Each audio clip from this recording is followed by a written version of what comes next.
not happening. In fact, we're asking our teachers not to attend training. You're rolling out anything that is complete. But back to the fundamental question is who is not representing? And are those people, because this is the teacher's voice, is the teacher's voice represented in the present composition?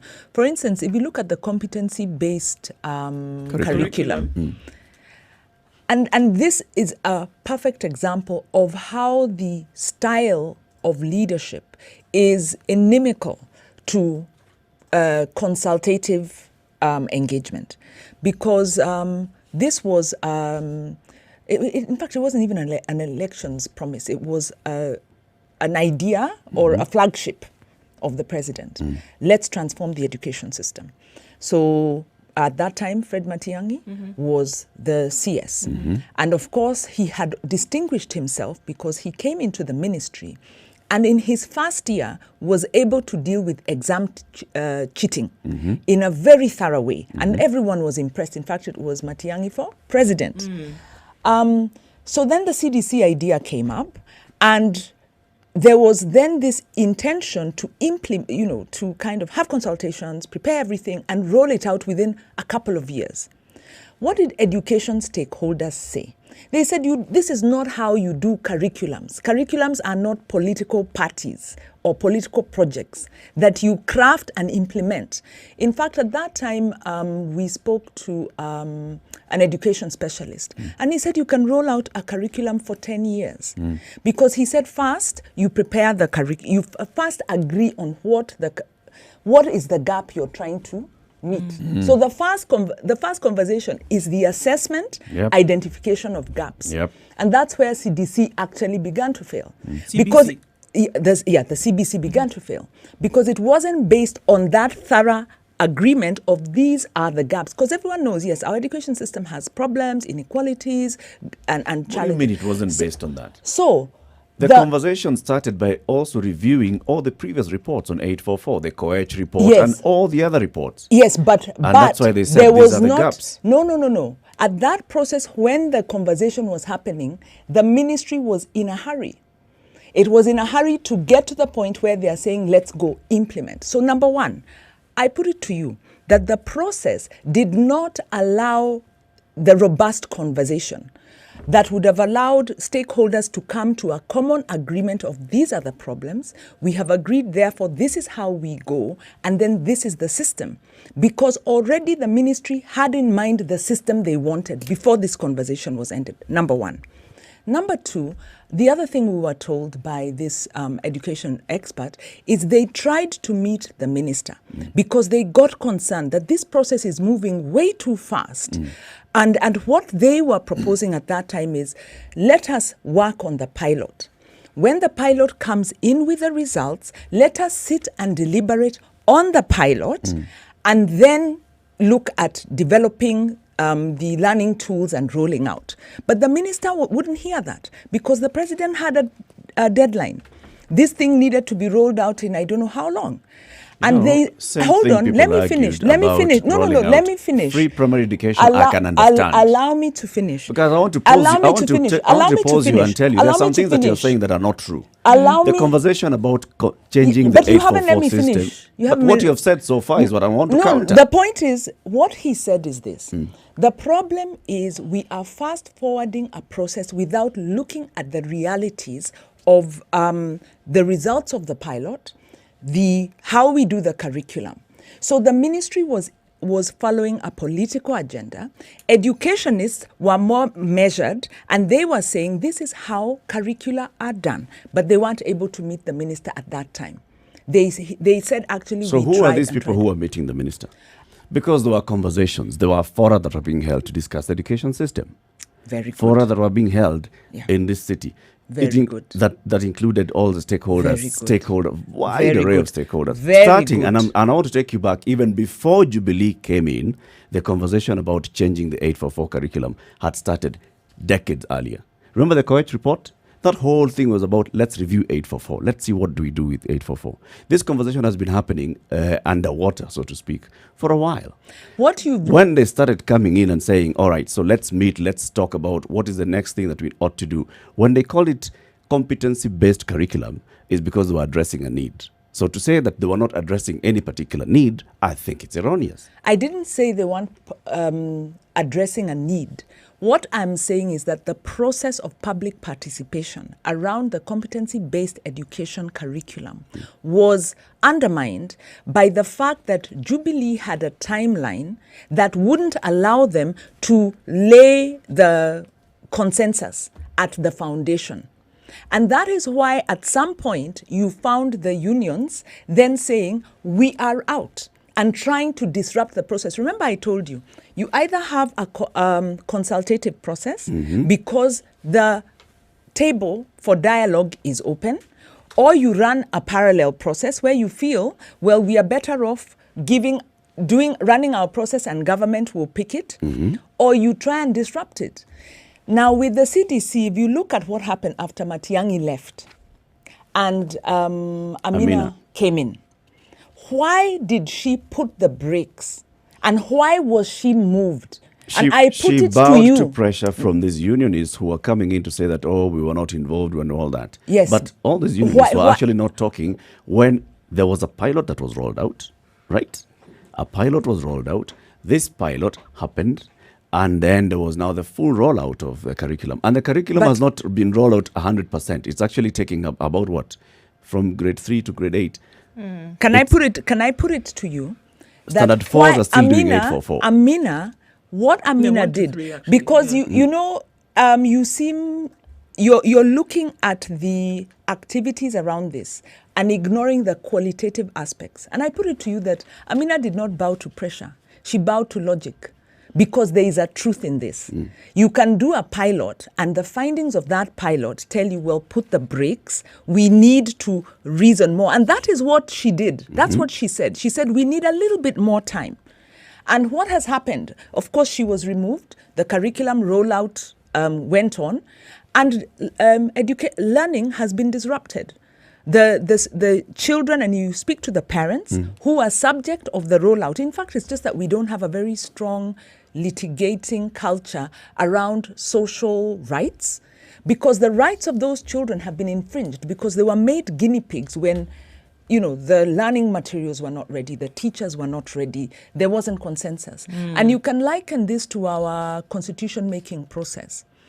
And although it was very participatory, it wasn't until we got the CKRC process led by Ashpal Guy that you had a robust conversation. Because before that, you had the IPPG process, which was political leaders, and then some level of consultation with stakeholders, quick. But the political leaders already knew what they wanted. How did the CKRC do it? They framed the question. And then they identify, these are the stakeholders, these are the experts, these are the citizens, these are the victims and affected, and they spoke to everybody. And then you get back and you sit and you internalize. Now, I'm not saying there's any perfect process, because ultimately there's always interests, even in the perfect process. But what I'm telling you is that this government runs public participation to tick the box. And that is why I told you yesterday, when we were engaging, and I'll bring it down to that very small example, engaging around noise pollution in Kilimani. It is possible to make your submissions on public participation, sign the petition, and government will tick, yes, we received the petition and we logged it and we deliberated. But really, their mind was already made up. So I put it to you that it's possible that the unions have gone outside of this process because they view this as a process that is locked, and we have a government that is systematically weakening critical voice. So we are in a de facto dictatorship. A de facto dictatorship. It's a government that's running to ensure that it gets things done. Well, you have too much noise coming from one quarter, and this noise is not constructive noise. It is basically destructive noise. Then you have to basically find a way of dealing with that noise. The interesting thing about this conversation is that whomever has been involved or not involved, if you want to look at it critically, everybody's saying the same thing. If we're talking about schools reopening and going back to school, whether you were involved, whether you were not called, whether you were involved in the process, whether you're involved to give your views, everybody is saying the same thing. So it would be interesting if then the decision was made. The final report. Yes. If the decision was made against what these voices are saying. Because whether it is in one forum or another, we have heard everybody is saying that until we're able to get this virus, because if we go back to the crux of the matter that we're dealing with right now, should schools open? And it's clear that the answer from everybody, from all quarters, is not now. It's no. Should exams be postponed? Yes. At the end of the day, wherever these voices are coming from, there's a similar thread in the message. And if you look at it, actually, coming even from the CS for Education, this is the message has been, running all along. And I think coming up with this committee and allowing people to come and vent. Yes. The CS should not open. Until then how are they doing exams? I may have missed even something. For exams, he has not said that exams are going to happen. He just said there's no decision. He said a decision has not been made. For now, the date remains as everything remains as it is on the calendar. We haven't made a decision because if I say the date for the exams has been moved, then the next question will say to when. To when. So he's saying everything remains as it is. All right. And the conversation we should be having is not about schools, my friends. It is about this virus, this public health emergency. This emergency that we're dealing with. So what we're saying is that despite this small contestation around the process, there is a consensus. There's a general consensus around this what thing. Needs to happen. Yes. And the ministry has acknowledged the gravity of the situation and the need for robust stakeholder input. And also understands the sensitivity of what we are dealing with now, and that you cannot make a quick decision and say open schools or postpone exams without taking these voices into consideration. Yeah. I also see it as a way for the government to actually allow people to vent so that all of you can come to the same agreement that they have. See it from where I'm seeing it. So you keep asking me, when are you going to reopen schools? What happens to the fate of the exams? So should we discuss it? Then at the end, you all realize, okay, we cannot really reopen schools. So when the CS comes and says, okay, so we are not going to reopen schools, you're not going to ask him very many questions because you would have answered those questions by virtue of the fact that you had the conversation. Yeah, even though, Eric, you're being very cynical about public participation processes. The CS doesn't allow people to vent. It is to give their views. And in the process of giving the views, of course, it's cathartic. You do vent, but the purpose of public participation is to not just to ventilate, but it is to give your views. Because what it recognizes is that as the holder of sovereignty, there is something everyone has innate knowledge. Actually, it's what public participation is participatory governance is based on the realization. Take a pause. We're going to the top of the hour. You always do this. Yes. Top of the hour. Why do you start conversations at the top of the hour? We start the conversation at the beginning of the hour. Good morning. 7 o'clock.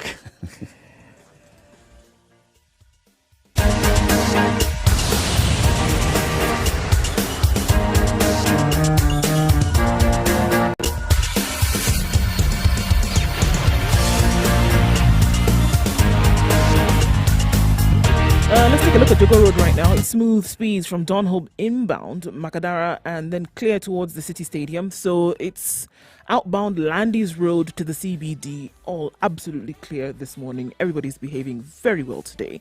A little bit of a hold up right around Cabanas, but that's normal until General Motors. And then it'll open up and then you will be fine. Thika Road getting to the junction of the joining with Muthaiga and Kiambu Road as well, and then getting to the back to the Pangani underpass is not going to be too painful this morning. It looks pretty good and people seem to be behaving. So let's take a look at what it looks like in a short while. If anything does pop up, do let us know. Spice FMKE on Twitter, and we'll spread the word.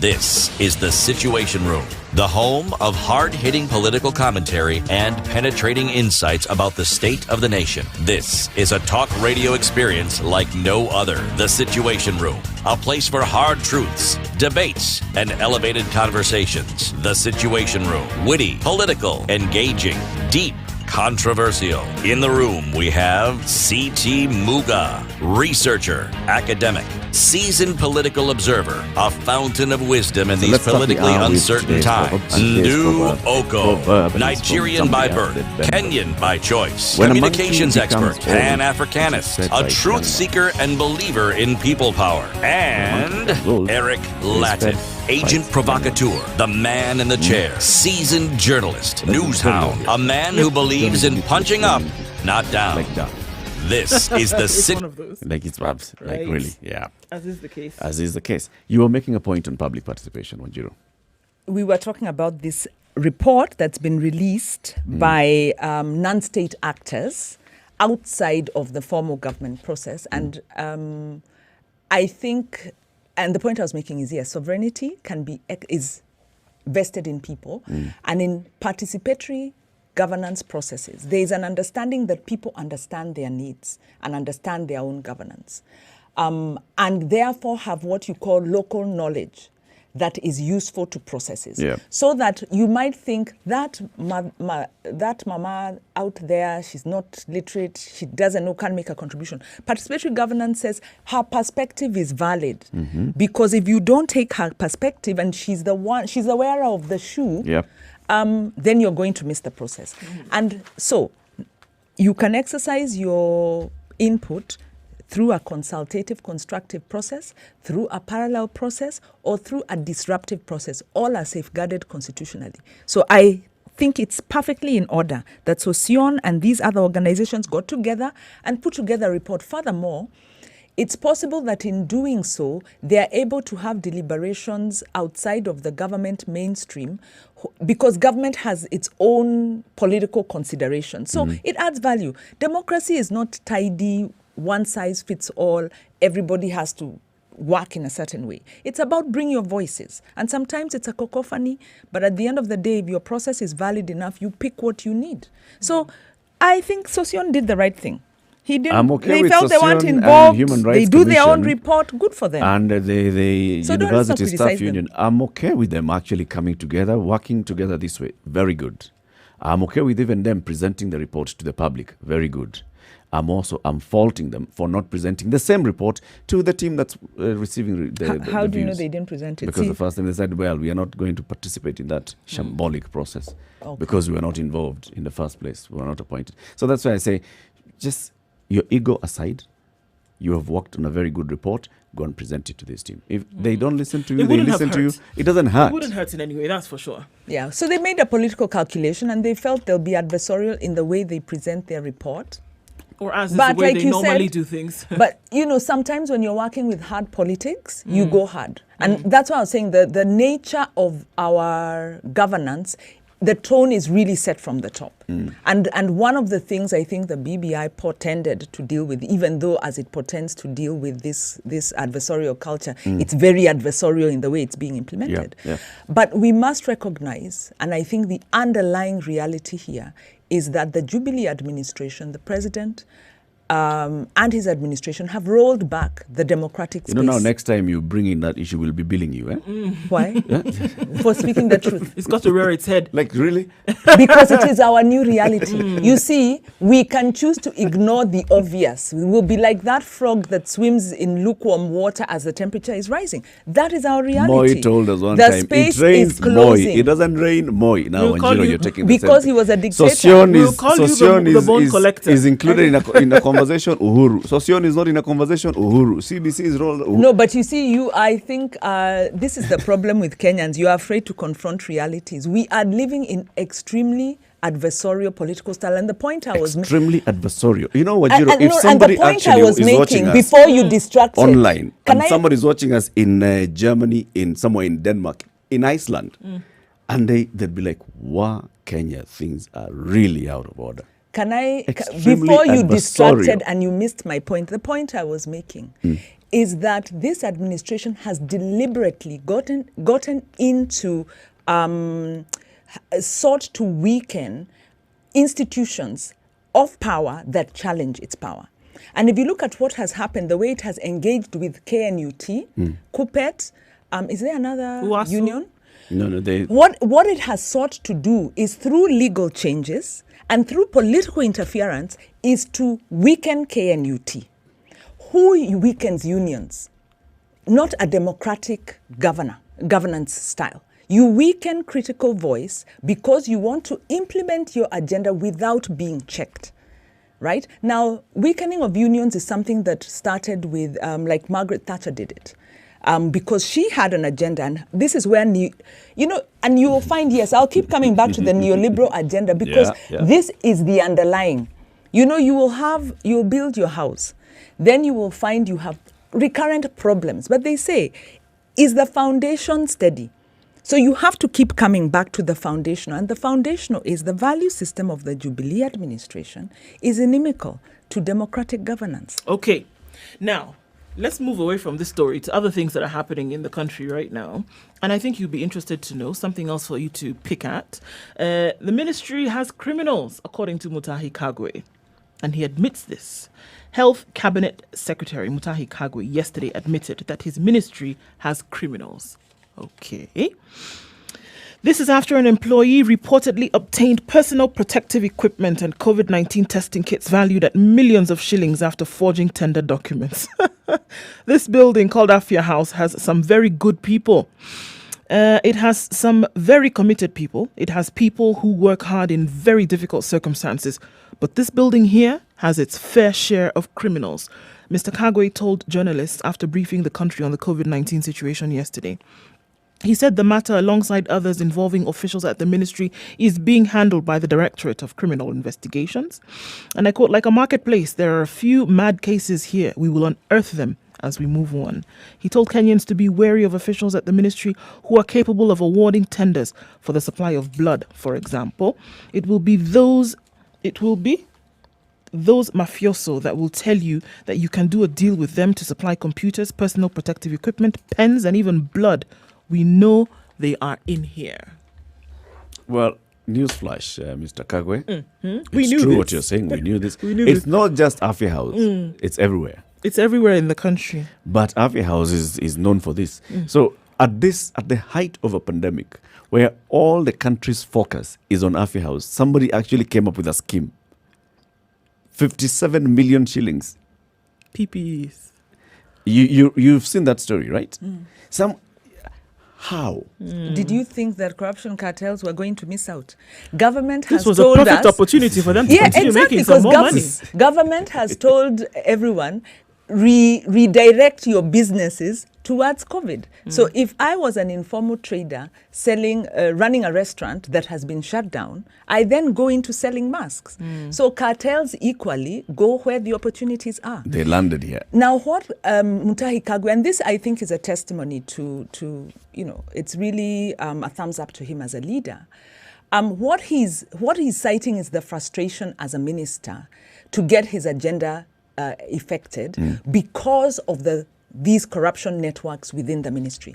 And what I like from what he says there are a lot of good people. So he recognizes you can imagine him sitting with a team of vibrant people who want to get things done. But among those vibrant people, there are those who are saying yes, but they are then undermining the agenda. Yep. Now, this is one of the issues, and I don't know enough about government, about how to unearth the inbuilt corruption cartels, because they are there. Oh, yes. And we know they're there. It's a serious problem. And what we are seeing now, this is a small fish. Oh, very. These are people who are trying 57 million PPEs. to bring somebody into a boardroom so that I can con you. That's small time, because you're actually stealing from the public just using this public office. You're now private. You're stealing from members of the public using this government office. There are those that are stealing from the government from where they are. And those are the bigger ones, the ones who are deciding how are we going to spend this money.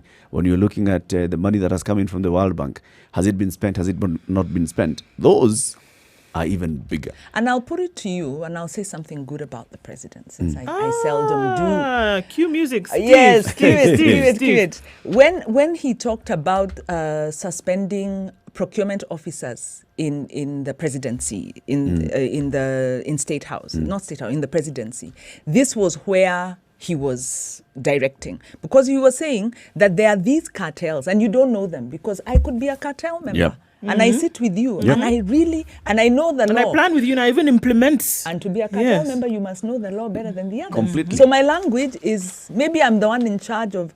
So the point is how to unearth these. I'll then go back to one process that Kibaki had that seemed to be working. It was called the Rapid Results Initiative around the Public Service Reform Department. This was situated in the Prime Minister's office. They're the ones who managed to sort out licensing, passports. So they worked with immigration, they worked with licensing is under transport. So licensing for what? Licensing, driver's licenses. Driver's license, yes. So they went into these sectors. And what they told us they did, because they made presentations to stakeholders, because this whole process, the way they ran it is they brought business, civil society, and said, we want to transform the way government works. And the way we do it is we study the entire chain of delivery. We identify the bottlenecks. We then work with the officers who are there, retrain them, do a little bit of reshuffling, and clean up the system. They were doing transformation from within. So this was working, and we saw the immediate results. Unfortunately, when Jubilee came in, they kind of not disbanded, but they mismanaged this process, and they lost the officers who knew how to implement this. So, and I don't want to criticize Uhuru, but I'm not a fan of his governance style, because he didn't know what was working. And he disbanded some of the things that were working for him. And I think he means well in half the cases. There are cases where I think he's got interests, but it's not me to say that. And he's not able to effect his mandate because he does the wrong thing. So it goes back to competence, not of him, but of the administration. The entire administration. Of the administration, call it what you will. An administration must execute its mandate. When you have this level of corruption that has permeated itself in government circles, this is not a 7-year problem. These are guys who have their roots run deep. Historical. Right? Yes. And when the president says, I'd like to fight corruption, I'd like to unearth this, I'd like to go for the big fish. When you see the EACC boss saying, look, we'd like to get our attention to focus on big cases that can be poster child cases of this is how we're going to fight corruption, you can see some movement in terms of what the government is doing. Now, there's a frustration, and you could see even in Mutahi Kagwe, there's that frustration. When questions started emerging on how this money is being spent, when you even go back to how is it possible that an entire ministry came up with a report and presented it to Parliament, and then it goes and withdraws the same report and says, no, this is the correct one. That tells you that there's serious deep cartels that are running this show, and maybe what they want to do is disrupt Mutahi Kagwe up there. Of course they will. So that we can start making noise and, look what's happening with the ministry. Look, the first headline was 40 billion shillings has been spent in 40 days. And then now we come up with another one. 1.4 billion shillings has been spent in 40 days. All those things just trying to push him out and trying to portray him as useless as everybody else who's been there. Yeah, I agree with you entirely. And the only point I was trying to make is this public transformation program, the rapid results used to take 90 days. And in 90 days, they transformed licensing. You used to have to queue, bribe, to get your license. In 90 days, they transformed it. So the basic point I'm saying is that when you become president of Kenya as a ruling party, you must recognize you're coming to a land of cartels. And the biggest cartels sit in your office. And you must deal with that. And this administration has been unable to deal with that. Yeah. No administration has been able to deal with those cartels. But immediately when the president took over, he came in and said, I know the biggest corruption happens in the office of the president. He acknowledged that publicly. Right. I know the biggest corruption happens in the office of the president, and I'd like us to start there. He even sent home all procurement, not just in the ministry, in the office of the president, but in government. All procurement officers home for 40 days. We re-audit, we ask you to come back. Right? All these But cartels are also working parallel to him. Yeah, but the point I'm trying to make is that President had good intentions. But his ability to execute is dependent on the people he chooses to work with. And that is where our president has an Achilles heel. That is his weakness. And that is where Kibaki trumped him. Because during Kibaki's time, by the way, the Public Service Administration was working a lot better. Is it ability? Because ability means that you can do something. I don't think it's ability, because you could stand up today and say that there's certain things that should be running a certain way and we'll go ahead and do it. I would go towards willingness to actually say, I see this thing going wrong and I know for a fact that, Eric, you've had your hands in the cookie jar. So am I going to get rid of you as an individual and go down the line and purge this entire office, for example, of this particular thing? I think there's too much vested interest. It's too interconnected for him to then be able to say, I'm going to get rid of this today. Ability, he can. Will he? Because of the repercussions of that action, whether it be on his political career, whether it be on his networks as a leader, those other things come into play. But in terms of ability, he can stand up and he can stand up today and do it. However, there's so much that rides on a decision like that. Even willingness, he could also be very much willing, but then the reality comes into play. The reality on the ground is that if he made such a decision today, if he decided to purge from top to bottom, whatever, inside out, as deep as possible, whether reality hits you hard, and it's not a matter, it's not even moral, right? It's not even right and wrong here that we're talking about. That aside, it's about what happens then when such a decision is made. Now, the point that I'm making is that we have the fingers up. You see? Yep. You can wait for 2 minutes. Let me finish my point. 19 minutes after 7. Let's do weather and then you can. Dictator. You missed your.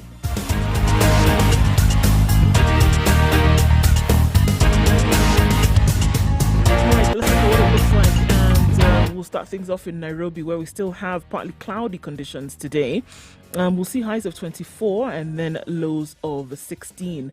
And the chance of rain is quite high in the capital. In Nyeri at 16 degrees is cloudy conditions. The rain is going to kick in quite early. Highs of 23 and lows of 14. Nakuru is a clear morning at 14 degrees, but it will be wet afternoon with highs of 25. Eldoret, clear skies with periodic clouds this morning. Highs of 24 and lows of 13 with rains in the afternoon. Kisumu at 21 degrees is partly cloudy. We will see highs of 29 and lows of 19 with rain in the afternoon. It'll be raining in Kakamega this afternoon. It's currently clear skies at 17. We'll see highs of 27 and lows of 15. The rain keeps coming down in sheets in Mombasa, and still mostly cloudy in most parts at 26 degrees. We'll see highs of 29 and lows of 25. In another coastal town, in Malindi, 26 degrees, mostly cloudy. We'll see highs of 29 with rains in the afternoon. All right, taking a step out of Kenya. Into Kampala, it's 19 degrees, highs of 28 and lows of 19 with a wet afternoon. And as we look into Dar es Salaam, it is a shallow fog this morning. At 23 degrees, we will see mostly cloudy conditions through the day with highs of 31 and lows of 22. All right, in Joburg, it's clear skies at 1 degree. It's going to get very chilly today. We'll see a high of 16 and a low of -1 and sunny conditions, if you can experience that, cold and sunny at the same time. And then finally for now in Lagos, it's clear skies at 27 degrees, partly cloudy conditions to follow when the rain checks in later. We'll have highs of 31 and lows of 25.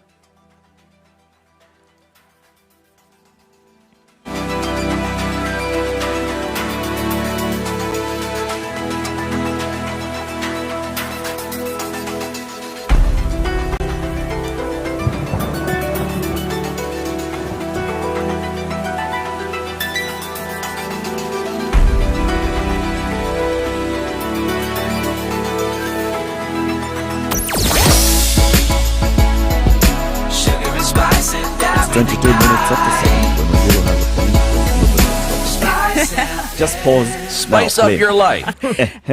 Right. So the point is, I think we're, picking up on what Ndu was saying, that there could be willingness, ability, ability but not willingness. And you're saying there could be ability and willingness, but then there's reality. There's reality. First of all, you're coming into Kenya, the reality is we have endemic corruption. Yep. So don't come tell us what will you do? Sorry, you shouldn't have applied for the job. What did Kibaki manage to achieve? Kibaki didn't talk much, but he transformed the public sector.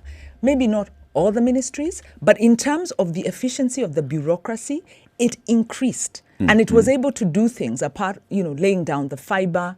There are things that we now take for granted that were not there before, because you must remember he came after the Moi regime had ravaged the country. And in 10 short years, he was really able to transform the country. Kalonzo said the only way was up.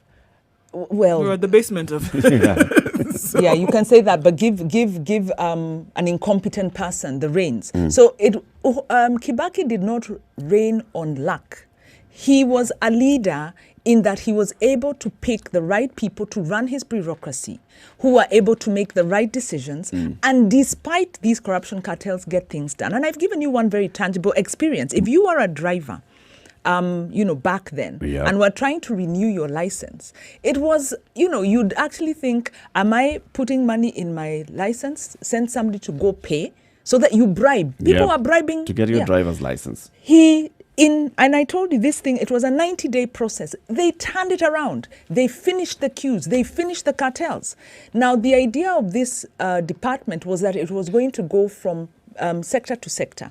So the point I want to make in very simple terms is that let us not broaden Kenya's corruption and incompetence and mix it up. Let us recognize that we have a culture of corruption. But competent leadership has, in the very recent past, been able to deal with that corruption and incompetence. So these two things go hand in hand, but not inevitably. The 10 years of Mwai Kibaki's administration, what kind of movement did we see in the fight against corruption? Are you saying that corruption in 2002 and corruption in 2012, there was a difference? Yes, by the way, if you get into deeper indicators. So there are those indicators that there was a difference in corruption levels between 2002 and corruption levels in 2012, there definitely right? was. What Kibaki did not do. At the same time, it wasn't eradicated. So in 2013, a new administration did not come and create new structures of corruption. It found structures of corruption in government. No. The point is, when you use a broad brush, what conversation? If you get objective, Wanjiru, I am sure you will be able to see indicators of a difference in levels of corruption between 2013 and 2020. But you're not hearing me. You're talking about, first of all, I wasn't talking about corruption. I was talking about the ability to deliver. And what I was telling you, fight corruption. I think now you're the one who brought in a new conversation. Our conversation was about corruption. Corruption now in Afia House and what we saw. Yeah. Right. And it's ability and willingness to fight corruption. I then gave you an example. And I don't know why you're not interrogating the example. One thing that disempowers us as Kenyans is that we are so defeated by corruption. We forget to look at in what cases was government able to deal with corruption? Yes. And I just gave you an example. And what did they do? They had a small department of 4 people that went into a huge department and they cleaned up the system and turned it around. Yes. So sometimes fighting corruption is not about prosecuting people. It's about cleaning up the systems. Yes. So the point I was making let's come is that those systems. And Ruto killed this department. So poor Kagwe, competent leader because he is, good intentions because he has, is then ladled with a system that isn't working for him. I put it to you, he's been let down. Do we have other examples, Wanjiru, where RRIs or where systems have been improved in the last 7 years? Yes, we do. You can go to Huduma Center and you find all your services sorted in a Huduma Center, right? You can look at, now you've given us the example of renewal of driving licenses. We can talk about transfer of motor vehicles, right? Yeah, let's talk about application of passports. That is something that has now happened again. Well, no, the first changes. It started at that time. It has been implemented. We are at a point where you actually apply for your passport. Is a brainchild of this department. Yes, in fact, they are the ones who drew up the structure. This department actually is not even in the Nusumkate government. This department was started by the PS. What was her name? There was a PS appointed by Kibaki in the first Kibaki 1. You know, Kibaki had 3 administrations. Kibaki 1 of everybody, then Kibaki 2 after 2005, then Kibaki 3 of Nusumkate. Kibaki 1 had that. The public sector transformation department. Yes. Yeah. And there was an entire, a full PS who was appointed to this position.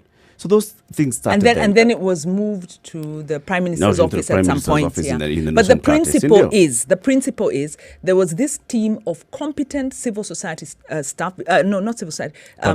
Public servants, because they were public servants. So that means they had legitimacy. It means they knew the system. It means the public service has a lot of good people. And in this case, they were allowed to infuse new knowledge into the knowledge they had and create a process. Now, any government, and that's one of the tragedies of government of Kenya, and we as civil society work with government quite a lot. Any government would pick what's working and replicate it. In Kenya, unfortunately, we do not do that. And what happens is you have new administration coming in. They don't look and say, wow, this was working so well. I'm going to take this and spread it through. They usually come in, and what they did with this department is they changed the people. They parachuted in their own people and they killed the essence of it. Huduma, they managed to get away with because Huduma had already been blueprinted. It had already actually been piloted. So what Anne Waiguru did, and Anne Waiguru matters, she got into this kind of big corruption scandals, and I won't say whether she was complicit or not, is also a very competent person, very competent leader in her own capacity. A bit abrasive, or has been in the past in how she works with people. So she was able to roll out Huduma because it was under her watch. So the point I am making to you is the fight against corruption isn't just in the courts. It's about having competent people, making competent decisions, and the bureaucracy. So if you don't clean your bureaucracy, your best laid plans will be undermined, not necessarily come to naught, but will be undermined. And that's what Kagwe is suffering from. And this is the Achilles heel, the point I was making, of Uhuru Ruto, because it's not just Uhuru, it's Uhuru Ruto. They missed the bureaucracy. Nimemaliza. The way you're looking at me, because I can see you checked out a few minutes ago. Now I'm right there, I'm thinking, all right, should I remind her of what the president has done to fight corruption in this, the last 7 years? Should I not? Well, but it's out there anyway. The president is trying to. We can have a conversation on corruption at another time. Ability, yes. Willingness, yes. Reality. And reality sits right exactly where you've said. Where the bureaucracy is, because bureaucracy is the one that is actually perpetuating corruption. And you sit there and the president is getting frustrated and wondering, okay, so what have I done? I have created the structures, I have supported the structures, I have gone into parliament and even read a statement and said, I have realized, I've been given a report that these people are perpetuating corruption in my government, they're out. When you get your appointment, the same way we talk about systems. However. Eric, since you must have the last word to kind of, even though I don't agree with it, when you get your appointment from Jubilee administration, remember me. I am not. I'll be the critical voice to keep you honest. Iraqi, I am not seeking any appointment. However, 7:30. Good morning. This is a Situation Room. It's Kenya's biggest conversation. Thank you very much for all the people who are giving us feedback online, and we apologize for the earlier technical glitch on our live stream. Live stream is now working so sound, audio, and video there. Spice FM KE Facebook, Spice FM KE on YouTube and Twitter. Good morning. 7:30. Let's take a look at traffic.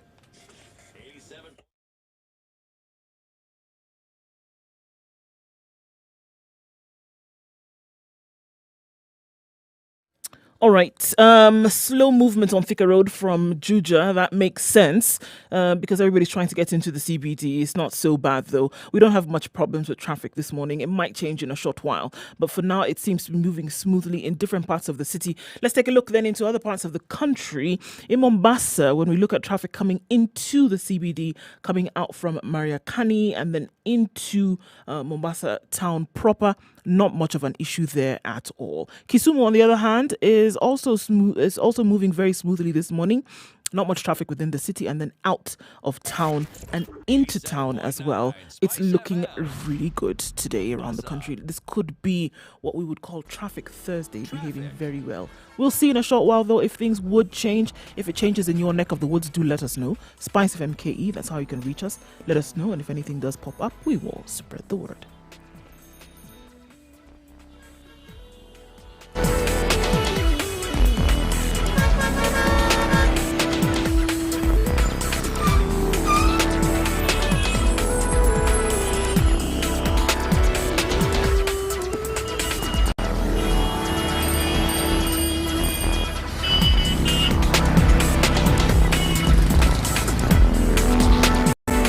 All right, so let's shift the conversation now to online, mobile, and on radio. Facebook at Spice FM KE. You tell us about what the National Treasury. Mature, intelligent talk every morning. Spice up yourself. There was a meeting yesterday between the National Development Implementation and Communication Committee, chaired by Mornings done right.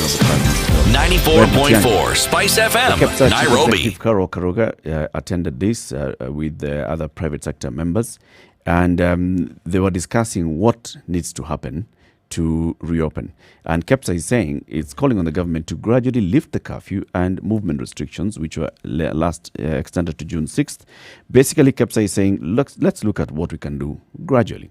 For example, start by extending the curfew. Instead of the curfew starting at 7 p.m., let it start at 9 p.m. so that you have longer working hours.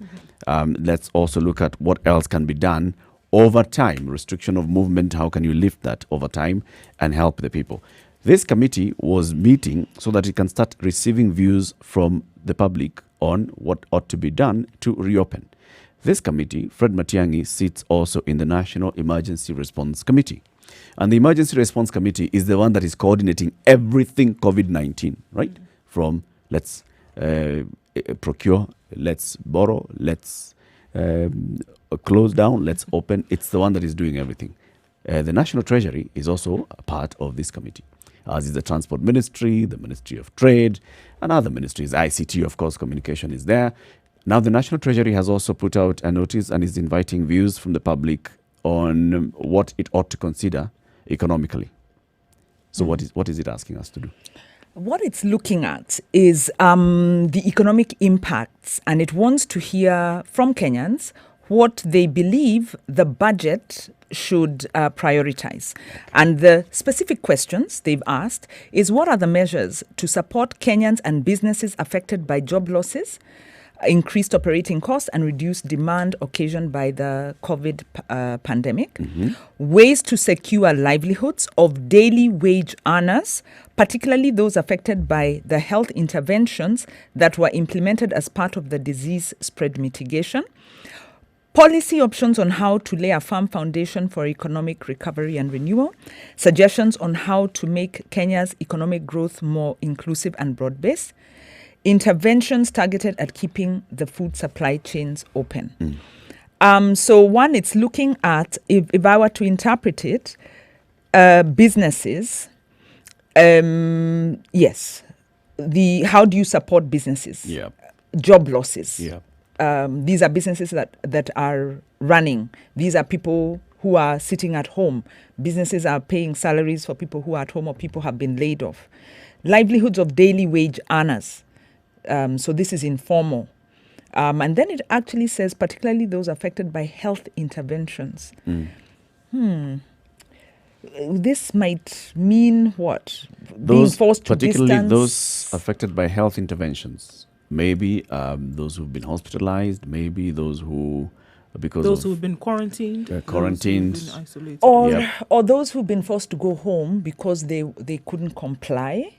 Because it's talking about livelihoods of daily wage earners. If you look at it from that point of view, then you're saying informal traders who earn every day, who can't hawk because they've been told that's a health hazard. Yeah. And if you've been hospitalized, if you've been put in isolation for 14 days because you tested positive for COVID, you're right. Your livelihood has also been so you impacted. can't go out because you have to stay in a particular place for a particular period of time. So you've lost your 14 days. Yes. And they say like all businesses, but in formal businesses, you might have 10 or 15 people relying on this one person. Yeah. So the knock-on effect. Yeah. So basically they're saying that they'd like these views so that they can incorporate this in the budget, in the 2020-2021 budget. Right. Because the hashtag here is hashtag budget KE 2020. Okay. What happens is they had prepared the budget. They made the mistake of tabling the budget they had prepared pre-COVID. And like I told you, they are listening. They don't listen in the way we expect, but they are listening because they've recognized we can't table a budget that was... the budget process starts in September. And so they've already put in a lot of time preparing budgets. So now they are saying, no, we have to change this. And then they are looking at some policy issues. Policy are a little bit more long-term. So maybe now here we can deal with the immediate. So we are saying those affected. There's an estimation that maybe 40% I think we also need to... people, of traders, are not able to trade. Right. However, I think in terms of planning, and we heard Professor Iraqi put it so beautifully yesterday, that you need to have a plan in place that is going to absorb shocks, that it needs to be able to absorb shocks. And we've seen examples in other countries in the world. We're not dealing with something that is foreign just to Kenya, right? We saw the UK where the Exchequer came out and said, you know what, this is the budget that we had planned. Same thing, months in advance. However, because of what we've seen, there was a special sitting and we go back and we have to review all of this and say, okay, it's necessary that we take a step then in a different direction. Or we say that the certain things that we had budgeted along certain lines then have to change in light of the current situation. And I think that is the kind of fluidity or flexibility that has to be employed in things like this. Because then you take in the fact that this thing that we were not expecting has come and it has rocked the basis of what we've planned on how we're going to spend as a nation.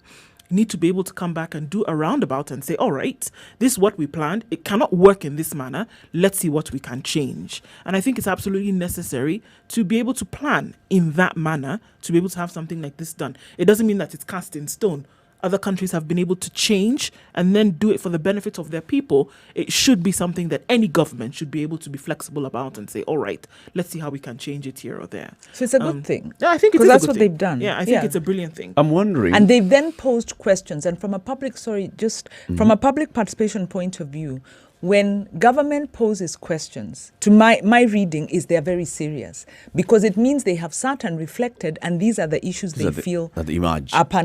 It's better than when they say, give us your views. Give us your views on what we should do with the budget. Give us your views. Usually they already know what they want to do. They're ticking the box. It's like the ads in the newspaper for jobs and you already know who's already filled that position, but you're going to put it in there for formality's sake because then people are going people are going to come later and ask, did you follow the process? And audit the process. Right? And say, did you actually do these things that were necessary for you to get yourself at this result? Right. And honestly, I do think that sometimes when you ask for this public participation, how many of those views are going to be taken into consideration now when it goes towards the final decision that is made? You have how many days to present this budget? Exactly. So are you really... Realistically, are you going to take into consideration all of those views, even if you want to think about it that way? Okay, the way it's supposed to work, and it's not ideal, is they will receive written memoranda. They will have people who will then go through the memoranda. And if you look at some of the budget committees, for instance, just this year, the budget, the chair, Ishungwa, was, if you look at the report, actually the Budget Appropriations Committee of both the National Assembly and Senate have gotten into the practice of analyzing. Say, we received views from these many people, blah, blah, blah. We didn't pick this, we didn't pick that. Others just say we received views, poop. They don't say what they picked, what they didn't. They don't. So we are building a culture. We are far from the ideal, but we are getting there.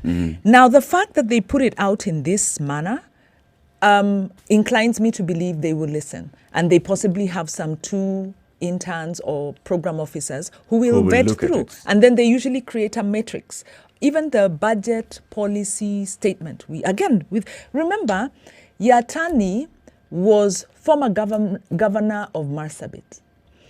And unless you have a real hard head, most governors will be very schooled on public participation. Because at county level, it's very difficult to get away with the shenanigans that the national government gets away with, because your people are right there. So most governors, even the ones who do not want public participation, know they have a way of... They have the what? You can put on the show, at least. But the attorney, we worked in Mandera for a while. We have some partners there. He tried to open up things. It's a very difficult county, Marsabit, very difficult county. Lots of clan issues and lots of challenges. Tribal issues. Yeah, but he tried. And there were milestones, and his public participation engagement with civil society. So ever since he has come into Treasury, we have seen that push. You can see a difference. We can see. And this to me tells me that somebody is listening. The problem, like you were saying though, is at the end of the day, who will make the decisions? But I get a sense that this government has looked and realized, man, this thing is bigger than we thought. We need to... Hey, this is serious. I'm wondering, and that's the question I wanted to raise, is there space for consideration of what we need to do to recover from the other problems that we have in the country?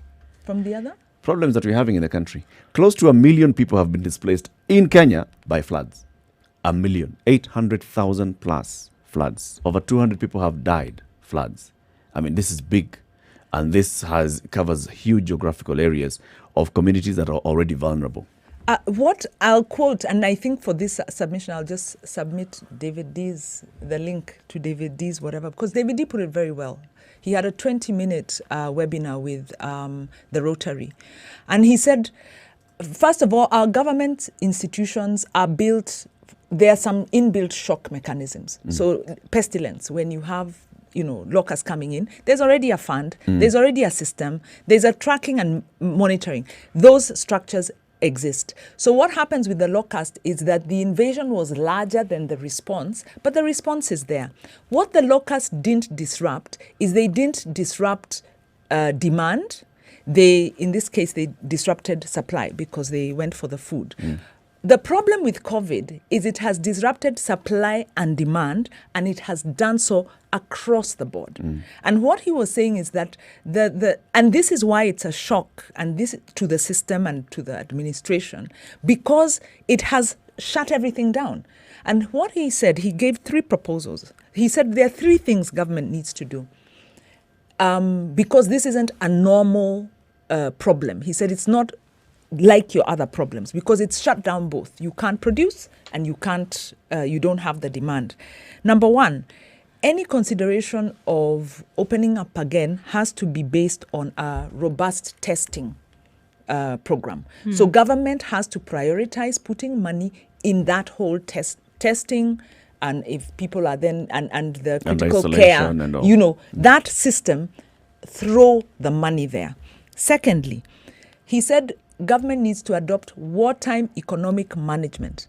They can decide they need to build ventilators, masks, whatever is needed, and commandeer businesses that were doing something else to come and do exactly what government needs. So he's saying there are rights that have to be suspended at this point, and government needs to recognize this problem is so severe that everything else comes secondary to dealing with the key aspects that will enable the country to survive. Because he said the problem is not even, you might deal with the health aspect. If you don't deal with the economic, the country will not survive. And he said it will go into a tailspin because there is no supply and there is no demand. And, part of that wartime management, of course, is also protecting this, the food chain. Then the last thing he said is the lifeline. And I think this is what the minister is asking for. What kind of measures? And he said you need lifeline funds. Aviation industry people have been sent home. All of them. They're home. So one, he was saying there are things like you need to maintain the planes. They can't just sit there and idle away. So those staff, those salaries need to be paid, because already we know like KQ was struggling. So they possibly don't have any reserves. They were in debt. So you need to look at, those key sectors.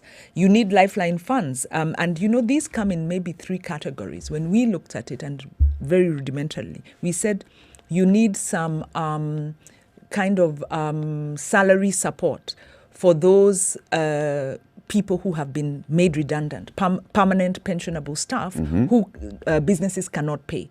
So you need to get some figures, put some money into those businesses that can afford to keep middle class people running. Somehow you are able to, at least to pay for your basic food needs. Then there's another level, the informal, who aren't able to work. You need to do the household stimulus, and you need a stimulus that's big enough. Senate was saying you need 70 billion shillings to feed, I'm now forgetting whether they said it was 6 million households for 3 months. So that's the reality. That 70 billion has to come from somewhere. And then there's the other category. These are businesses that are running. And these businesses are running, but they are running broke. We talked to some informal traders. They said they borrowed from Shylocks because they ate into their small reserves. They went into their circles. They depleted those. Yeah. They've now borrowed from Shylocks. Yeah. So you need a fund, kind of like the fund that Prof was telling us about yesterday, but it needs to be big enough. And these guys then need to be able to borrow and pay back on concessionary terms. So you need to identify the vulnerable communities and then make these funds available. For that to happen, and I agreed, and David said this in his webinar, and I think also the Prof mentioned it yesterday, government has to give up this development spending, because there are projects that are going on that are important politically to the administration, to the president and his administration. They eat up a lot of money. About 43% of the development vote goes to infrastructure. So there's a need to withdraw that money, because he was actually saying, so you don't build that road at this point. You may then defer building that road for the next 2 years and deal with the immediate. Otherwise, people will die. Now. People are going to die. So we haven't yet felt the effect of COVID because it's shut everything down. So that is, this is what David was saying. This is what we have found again in our experience. And I believe COVID is big. And so COVID is big. Okay? And it needs a big response. However, at the same time, even though we say that, some of these things are hardwired in our systems and, they're able to absorb the shocks, what kind of absorbance did we have to deal with 1 million people being displaced? We have, because they're out there. Yeah, and agreed. Tonight, those people are sleeping hungry. Those people are sleeping in the cold. Those people don't have food. They don't have access to their food and nutrition security, gone. Their access to potable water and sanitation, gone in an instant. Yeah, but don't you see? The answer to that is very clear, that in terms of a response to that, there was no response to that. Yeah. Until after it had happened and people were suffering, and then the cry out came and they said, we realized that something needs to be done. Mind you, there were warnings before. This is the problem, that when you have a warning system in place and you're not able to manage that warning and do something for the people, it is indicative of the fact that something else much deeper is wrong. It's a failure of governance. Failure completely. So, there was nothing done. In terms of a response, there was nothing done. And you said it so well, because more people have been affected by flooding than COVID in this country. Yeah, but you see, the thing is, when you make the argument in terms of numbers, and I don't know, and the severity when you make the argument in terms of numbers, you miss the context. The point is this with flooding. Because the reason I say it's a governance issue is because it's perennial. It's not the first time it's happened. Exactly. And unless we change, and this governance failure is also what has undermined our COVID response. But there are funds. Counties have funds, and they have departments. national government has funds, and there are flooding departments. is not a funding issue. Sorry, hold on. Hold on. I'm telling you. Just wait. Just hold on. Flooding is not a funding issue. It's not about finding the funds that are going to solve this problem. It's about having a mindset that is going to say, because of this geographical area in which these people find themselves, there's something that we have to do and apply a level of permanency to solve this problem. It's not about the money. You can throw money at a dike this season, throw money at a dike the next season, but you still have the problem. So in terms of solving this thing with permanency, that's the problem. And it's not money. Because you can throw money at it every now and then and it doesn't solve the issue. Also, correction, Wanjiru, this is not a perennial problem. It's not something that keeps happening. The last time the Lake Victoria did what it's doing now was generations ago, right? This hasn't happened to very many people who are actually being impacted now. So we can't even say that the government was prepared for in case Lake Victoria starts having a backflow towards the community. I don't agree with you. We don't have that. I don't agree with you. The reason I don't agree... And the point is that right now we have an emergency for those people. Agreed. Hundreds of thousands of people who live around Lake Victoria are impacted. And oh yes, counties have money. That money is not there. It is not sorting them out. They need shelter today. Is that money enough to sort them out for shelter now? When they go back to their homes, their livelihoods will have been lost. I completely agree with both of you. Yeah, but I agree with you. And I agree with you. But the point I'm making, the reason I'm saying that the inability of government to respond to the displacement of Kenyans, 1 million Kenyans, is a governance issue. The reason I'm saying that is because if you look at the projected flooding for instance, in Garissa on the Tana, that's perennial. There was flooding and there's flooding and displacement there all the time. Yep. And the point I was making is that some of these areas, even in Western, there's flooding and displacement. It is perennial. Why hasn't government moved swiftly and resolutely to deal with underlying and also to respond to the emergency? Our emergency response is poor. And this is despite there being in the budget, at policy level, an emergency response. So this emergency response exists. Actually, and the question... There's no policy. It starts from there. We don't have an emergency response policy. But we have the funds, by the way. And the reason I keep saying we have the funds... Can I say this? We have structures in place for emergency response. What are those structures? Yeah, it's inbuilt, by the way. In the national budget, there is money that's put aside for emergency response. At county level, there is money that's put aside for emergency response. There are other institutions that are charged with emergency response. With something on the budget item called emergency response. Yes. It doesn't go ahead to define, it doesn't even go ahead to say the modality of responding to this emergency. And that's why Red Cross goes responding to this emergency. Yeah, there's the Red Cross that has, again, statutory. Now, the point I'm making to you is government has set aside money that they expend for emergency response, and they expend it every year. Yet, and the reason I say it's a governance problem is because they know there is a challenge. They have put in place some measures for response, but they haven't really, this is where you say the willingness to deal with the issue was not there, the seriousness. And I think that's what I can say. Now, why do I say the displacement of 1 million Kenyans is tragic? Actually, these are the things that governments should lose their leaders should be forced to resign for if we were more serious. It has found us in a state of COVID.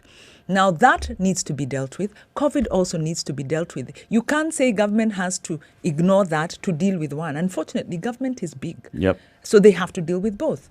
But that's a governance failure. Because that, unlike the pandemic, the flooding was coming. In fact, the meteorological department had done predictions of flooding. So why wasn't there a response? Why wasn't the preparation made? Why is there never a response? Because this is the problem. It's a governance It's not just issue. 2020 that we're talking about. It's a governance issue. It's not just 2019. And we know for a fact the flooding is going to end, and then come August, September, there will be a famine. We know that. It's going to happen. We know right now. Actually, we're sitting on it. Yeah. Okay? We're sitting on that information even now. So why was it not done in 2019, 2018, 2017, all the years that we've seen something like that happen? So what it does is, and that's why in the previous discussion, when you have systems in place, good or bad, what happens is that whomever comes in enters into that system and then continues with the way things have been going. That's just it. Whether you have a system of corruption that's endemic, somebody comes in and says, okay, this is the way in which we operate. Let's carry on and we go with it. Same thing with a good system. And that's the thing. If you look at some of the countries whereby governance is practiced and practiced to the very best of its potential, and we'll give an example of the Nordic countries. It does today, because of the systems that they have set in place, it doesn't matter who is going to come into power tomorrow. They're going to enter into a system that has practiced well for the welfare of the people, for the development of the people, for the governance of the country. So it doesn't matter who you are, you're entering into a system that is powerful by virtue of the fact that they're doing what they have been mandated to do. So good or bad, it is the systems that are put in place that will either work for the country or not. So guess what? Come COVID or not, there are some countries that are going through COVID just like other countries in the world, but are not on their knees. Why is that? It's not because they're special. It's because they planned in advance and they were deliberate. Whether it was in reforms, whether it was in governance, whether it was in leadership, they were resolute from the very beginning that they were going to make things work. So come hell or high water, they're able to navigate through it because the systems are in place that make it work. And that's what I'm saying. It has to be a systemic change. Completely. It's not about the individuals, because an individual can come in and find a system is working. They will be so frustrated if they came in with bad intentions that they will find their way out. Same thing. Somebody comes into a system that is endemic with corruption and they find that they are not corrupt. They will not be able to operate in such a system. Or if they find that they are corrupt, they will be able to swim in beautifully because they say, okay, here I can operate and I will not sink here. I can swim very well. So it's about systems. And if systems don't change, and I keep saying, anybody who wants to come in and make a change has to be a statesman or woman with a reform agenda. If that is not, this talk that we're talking here, we'll be talking about it for 100 years. COVID should have found us, for example, with a working healthcare system. Found us with a working system. Because all these things that we're complaining about now would not have been the case. Would not have been the case where a gentleman has to come from Kandara to come to Nairobi to get his dialysis. Systems in place. If systems in place are not working, there's a problem. I agree with you on one hand that COVID should have found us. Let me warn you at the beginning that you have 30 seconds so that you know. Okay. Give me a minute. You've thrown me off. I agree with you that the thing is Kenya has been on a process of building its systems. Systems need leaders, and we have had a deficit of leadership. That is why we're in this problem. But more to the point, we're in a crisis and we are all in this. That is why we have to give our constructive proposals to the minister and to government on what needs to change. Because we can't keep saying what's not working. We know it's not working. So right? we need to tell them we need to come in. We need to be part of the solution. Yes. Well said, Wanjiru. Today's proverb is from Zambia, the Bemba people. When a monkey becomes old, it is fed by its young ones. Say that in Pidgin. Sorry, say that again. When a monkey becomes old, it's fed by its young ones. When monkey don't old, now picking go feed them. Pidgin is so efficient. So okay, it's just one sentence. Good morning. It's 8 o'clock.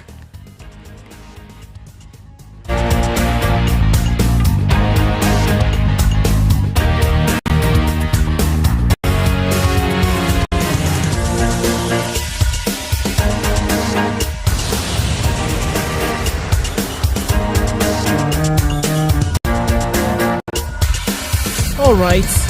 On Mombasa Road, it looks like somebody's cut down some trees, and that's affecting some the traffic. At the airport junction, it's already bumper to bumper, trying to get yourself towards Cabanas. So it's going to take some time to get out of that. We expect this around about this hour. It shouldn't last too long, though, because the number of vehicles on the road are not as many as usual. So that shouldn't take you too long right now. Okay, around other parts of the city, it's looking good. We don't have much of a problem. If we do, we'll be sure to let you know. We've seen what it looks like in other parts of the country.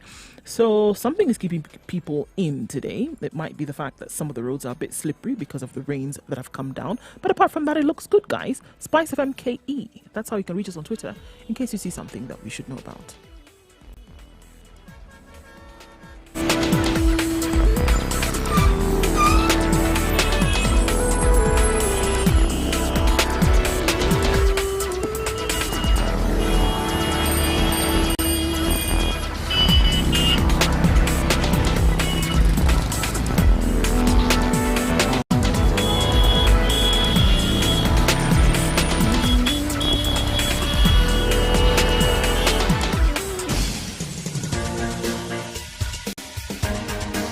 This is The Situation Room, the home of hard-hitting political commentary and penetrating insights about the state of the nation. This is a talk radio experience like no other. The Situation Room, a place for hard truths, debates, and elevated conversations. The Situation Room, witty, political, engaging, deep, controversial. In the room, we have C.T. Muga, researcher, academic, seasoned political observer, a fountain of wisdom in these politically uncertain times. New Oko, Nigerian by birth, Kenyan by choice, communications expert, Pan-Africanist, a truth seeker and believer in people power, and Eric Latin, agent provocateur, the man in the chair, seasoned journalist, news hound, a man who believes in punching up, not down. Spice FM This KE is on the Facebook, Situation YouTube, Room. And Twitter. We understand that, yes, we're having some couple of back and forth technical challenges on our live stream, but it's working perfectly on Twitter and YouTube. Facebook has had some issues with audio, and our engineers are working on that. It'll be sorted shortly. Now, let's move the conversation to what our kind of theme has been this week, and this is the issue of managing our debt, especially in these COVID times. Where we were with debt before COVID, where we are with debt during COVID, and where we shall be with debt after COVID or post-COVID. And what we're discussing about in the last hour, as you came to the top of the hour, is the National Treasury is asking for ideas from the public on what the budget 2020 should look like to address major concerns for COVID, especially for those who are highly vulnerable. People who work on daily wages, small businesses that need to be cushioned. What kind of cushion should they receive, and what should happen? Again, Wanjiru, how do you send your proposals? They have an email address, which they've put on the Treasury website, and okay, I had closed. And also, this there's page. a Twitter hashtag, right? Yes. This is Budget KE 2020. Right. Hashtag Budget KE 2020. Join the conversation there. I mean, you can just by adding the hashtag, they'll be able to see it. And then you can go to the Treasury website. That's usually treasury.go.ke. And you'll find that they're asking your opinions there. Wanjiru is saying, let's be part of the solution. Yep. Let's just be part of the solution. Exactly. Participate in this. So let's get back to our debt management conversation theme for the week, and bring on board Wangari Muikia, our public finance management specialist. She's sort of one of the permanent guests of the show, and Wangari is joining us. She's also with the Expertise Global Consultants. We're discussing closing the gaps in Kenya's COVID-19 response, COVID-19 borrowing, rather. Wangari, good morning. I'm a permanent guest these days. I'm glad I've been promoted. Yes, you are. How are you this morning? We are well. How are you? I'm very fine, thanks. Karibu sana to the show. Asante. Good morning, Wangari. Hey, morning. How are you doing? How you guys? I've been listening in. I think it's been very heated today, huh?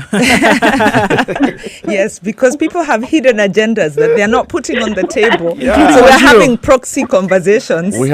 My positions are very clear. We have oppositionists here. You have bone collectors as well. Bone collectors.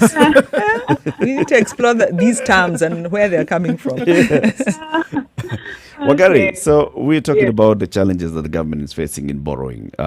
We discussed a bit of that last week when we spoke with you. Now, since we spoke, first of all, let's start from that point. The president has come up with an 8-point stimulus package of how to address COVID-19 post-COVID budget. What do you think of that? Just broadly, without going into the nitty-gritties. I think there's some good things in it. We have the things such as support to, feedback. We have support to some sectors that are affected, the vulnerable, some money that's going to community health workers so that we can get people at the grassroots level, and I really think that's encouraging. But there are other things such as city desks, in the education sector, which I'm not quite sure how that responds to the COVID strategy. We have things like, boosting the vehicle manufacturing sector, which I'm not someone who's very conversant with the vehicle manufacturing sector, but I'm not quite sure it hires a lot of people. So I'm not quite sure where that is going. But another good thing is buffering or bolstering the flower horticulture industry, because that employs many women. And you know, when you give money to a woman, you give money to the community. So I think those are very good. So it's a mixed basket. Yeah, there's a sense where that list looks like some of those items were already part of government's plans. Yes. Might it be that really not a stimulus, but kind of repositioning ongoing projects? For instance, the desks, because I agree, those also looked a bit out of place. Yeah, I think they're also picking some things from what they had planned before and trying to front load them to make sure that they pass through with the current interventions that are being put in place. And I think it's the same even with this. If you look at the finance bill, we talked about sometime about the exemptions in the tax policy, in the tax structure. And if you look at the current finance bill, they are doing away with a slew of exemptions. Right, so we're going to see a lot of more people being brought into the tax bracket, a lot more taxes being recovered from industries and corporates that have been benefiting from large exemptions from a long time. Is this a good thing or a bad thing, Wangari? Which needed to be removed to reduce vulnerabilities, and which possibly should be removed and then returned immediately as soon as we're back on our feet? In terms of exemptions? Some of the exemptions were not really, they were not bringing any benefit in terms of, the economy or the wage bill. You know, we're looking at a lot of corporate exemptions that are not affecting the vulnerable, the people who are most needing that financing right now. So things like exemptions on aircraft, on, machinery, a lot of kind of corporate exemptions that really, at the end of the day, are not necessary, or not necessary, but they don't have any basis in terms of why they were exempt in the first place, right? Nice. But there are some things that now have been started to be taxed, like liquid petroleum gas, which I think is a move in the wrong direction, because if we're going to try to manage this thing about climate change and the health of people who typically use charcoal to cook, we need to really retain exemptions on things like liquid petroleum gas. Right. And okay, so, to the subject of today is we are really asking how is government going to pay for its needs around the COVID response? And to answer that, to ask the first part of that question is, do you feel government has clarified, what its needs are? What's the size of the response that it needs? And is the present budget kind of speaking to that? Well, the government, I think, is still wading through what it needs. Yeah, I think we do have some fits and spurts and bursts of kind of, the stimulus package. This is what we're going to fund. And then the next, a month after, we have another response. So they're kind of figuring it through iteratively.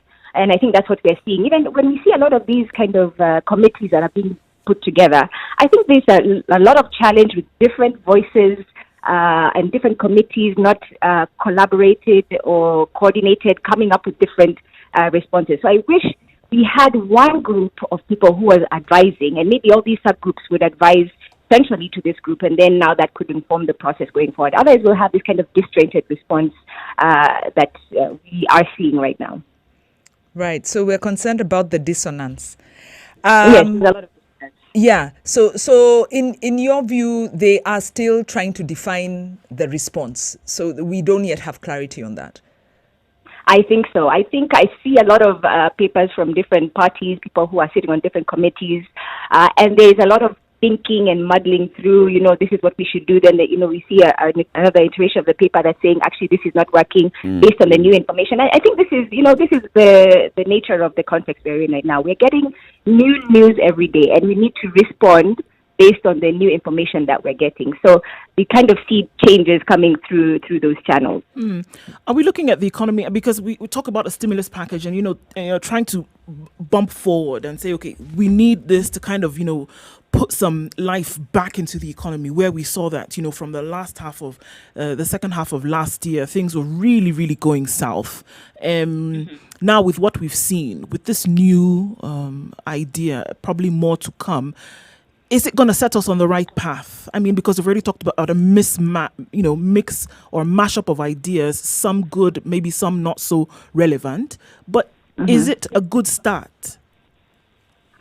It is a good start, and I think there is some merit to making sure that you're responsive to the situation on the ground. I think having clarity is important, but then in a situation like this, it's difficult to get this kind of clarity immediately, right? And this is it's not just Kenya; it's all over. Everybody is, remember when we were being told, don't wear masks, don't wear these cloth masks, and then the next minute everybody was like, wear mask, wear mask, wear mask. Yeah. Right? Yeah. So it's really, that's the nature of what we're going through right now. But I have to say, and I think this is what you guys were talking about, and something I pointed out the last time, underlying resilience is everything, right? If we had all our systems and structures in order, we would have been able to deal with this, I think, more definitively, right? Unfortunately, COVID caught us when we were, in some ways, trying to get there. Like, for example, the Universal Healthcare Program, that was well on its way to being implemented, and it's actually continuing to be implemented now.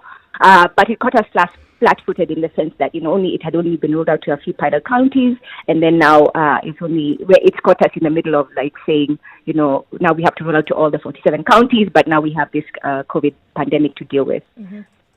Yeah, Wangari, this week we've been looking at the issue of how government will pay for this, and really just the reality that there has to be more borrowing. Kenyans are really unhappy with government's borrowing position, but I think it's dawning as a reality that government needs to borrow more. In your view, what are the risks? Starting, or maybe I'll start on the positive. What are the borrowing opportunities that government needs to take up? I don't know whether you have any idea of what kind of figures they'd be looking for, because obviously this thing is moving and it might be hard to do those kind of projections. But where is government going to find the money? Even traditional borrowers are the countries that provide these resources are also struggling and hit by the COVID. So where are these borrowing opportunities that will be friendly to our local situation? I think the first thing we need to do is look internally. We need to look at our current budget and find where there are savings, right? So we need to reassess what we've put in the budgets across the counties, across the national government, the different sectors, and say what is priority and what's not priority. Like you talked about infrastructure, some of the infrastructure things that we're doing, big roads, those kind of transport projects, we need to put them on hold and redirect that money to kind of the more urgent response. So budget savings is the first place. Then, because most of the countries that we borrow from are also in distress, right? So where we now have to look at is the IMF, the World Bank. Those are the institutions that now come to our rescue. Now, the World Bank has granted us about $1 billion. But if you look at its composition, about 750 of that is coming from IDA, which is more concessional lending, and then 250 is not as concessional, I say, but it's still at favorable rates. So even as we're going into more debt, there's the positive. If there is a bright side, is we're not going to have such a big burden in terms of our repayment, because these are two institutions that are either zero rated or very low loans, and they give us very long grace periods to pay them back. If we saw the money that was borrowed in terms of 1 billion from the World Bank, the most recent amount of money that came in, what it has been touted to do was to make up for the budget for the last fiscal year, that which is ending at the in the next couple of weeks, right? End of June. That was to make up for what was budgeted last year. We've not even gone into the new budgeting system. So when we talk about mopping up, and saying where can we find some extra money from what has already been, sent out, county, in different departments, agency here and there, we've borrowed money to make up for this last budget. So it seems to me that we're trying to play catch up trying to play catch up here, whereby the money that has been borrowed was to make up for the past. We've not even started to look forward. So, I mean, it seems to me that we're getting into a mess before it has all begun. Well, the money was just recently released, so this is money that will be available to us now, right? Mm-hmm. The challenge, and I think where the heart of the matter is really our revenue collection, right? We always have revenue targets that we never meet. Yes. So that signals to me, and we know this very well with KRAs, that their revenue forecasting mechanism is significantly flawed. How can you every year continue to project higher and higher, and year on year without fail we don't reach those targets, right? Mm-hmm. So there is a fundamental problem in our revenue forecasting, and that trickles down because if you're projecting high revenues, then you create a budget to match, right? Yeah. But when you don't collect those revenues, your budget is still high because you're still spending, you're still paying salaries, you're still doing your development spending. Yeah. So that one is not going down.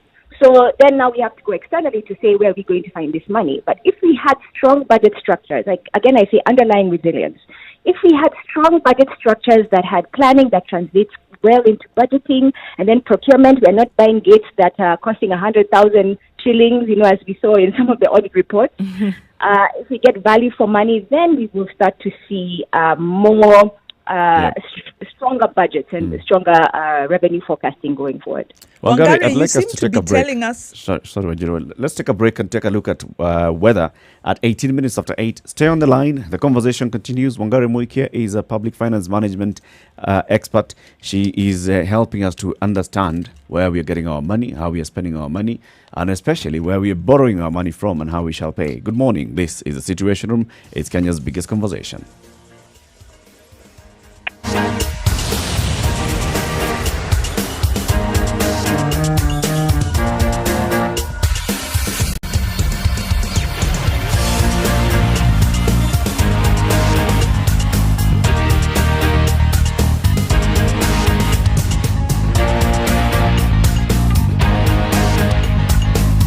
So it's partly cloudy in Nairobi as we saw, mostly cloudy conditions, a chance of rain quite high, highs of 24 and lows of 15.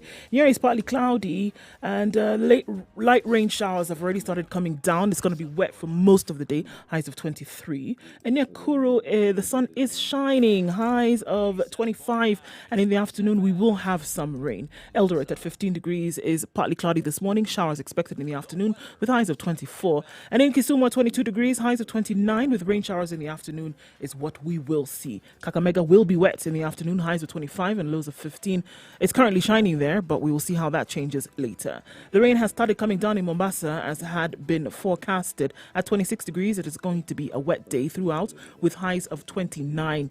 In Malindi at 27 degrees, highs of 29 and lows of 26. It's mostly cloudy and rain will come down in the afternoon. Kampala 21 degrees, highs of 28 and lows of 20 with showers in the afternoon as well. Dar es Salaam will be mostly cloudy throughout today. The fog is quite low in the city, highs of 31 and lows of 22. We'll look at Johannesburg where it's warming up just a little bit to 2 degrees, all that. Highs of 16 and coming down to a low of -1 today. And finally for now in Lagos, it's clear skies at 27 degrees. That will change later though with rains in the afternoon, highs of 31 and lows of 25.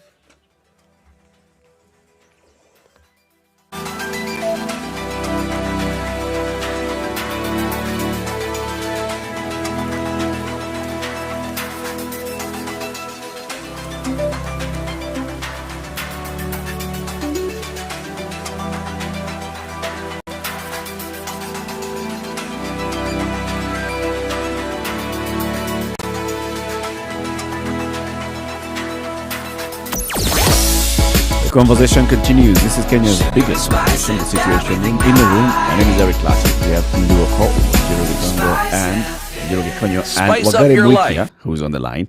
Wanjiru, before we went to the break, you had a question for Wangari. Yeah, Wangari, thanks so much for joining us. And as always, your insights are clear and very illuminating. And so we're asking ourselves, so where's government going to get this money from? And already you began pointing towards that. And one of the questions we were asking is, should government be looking for debt relief? Because there's debt debt relief opportunities that are available, is this an option that government of Kenya, because already they're saying they will not go for debt relief, it will affect Kenya's credit rating. Should we be pushing government to go for debt relief? I think it's important for us to look for debt relief, and I think we're already seeing that when you come to. We talked about the World Bank and the IMF already coming through. What you're also talking about, Wanjiro, is the fact that we are in talks to restructure the debt that we already have with some of the bilateral agencies or bilateral lending partners that we have, right? A lot of the G20 countries, and I think it's important to make sure that we take advantage of these opportunities, but by the same time making sure that we don't put ourselves in more problems going forward, right? So, just as we are, like, if you had a loan and then you need to get, some additional infusion, if you go to a Shylock might give you worse terms just to plug a problem that you're having right now, and not looking to the future what the implication is going to be. So I think it's very good for us to be very careful about how we engage the G20 on debt relief, and that we get good terms. You don't just take the first offer you're given. Let's think about this more clearly.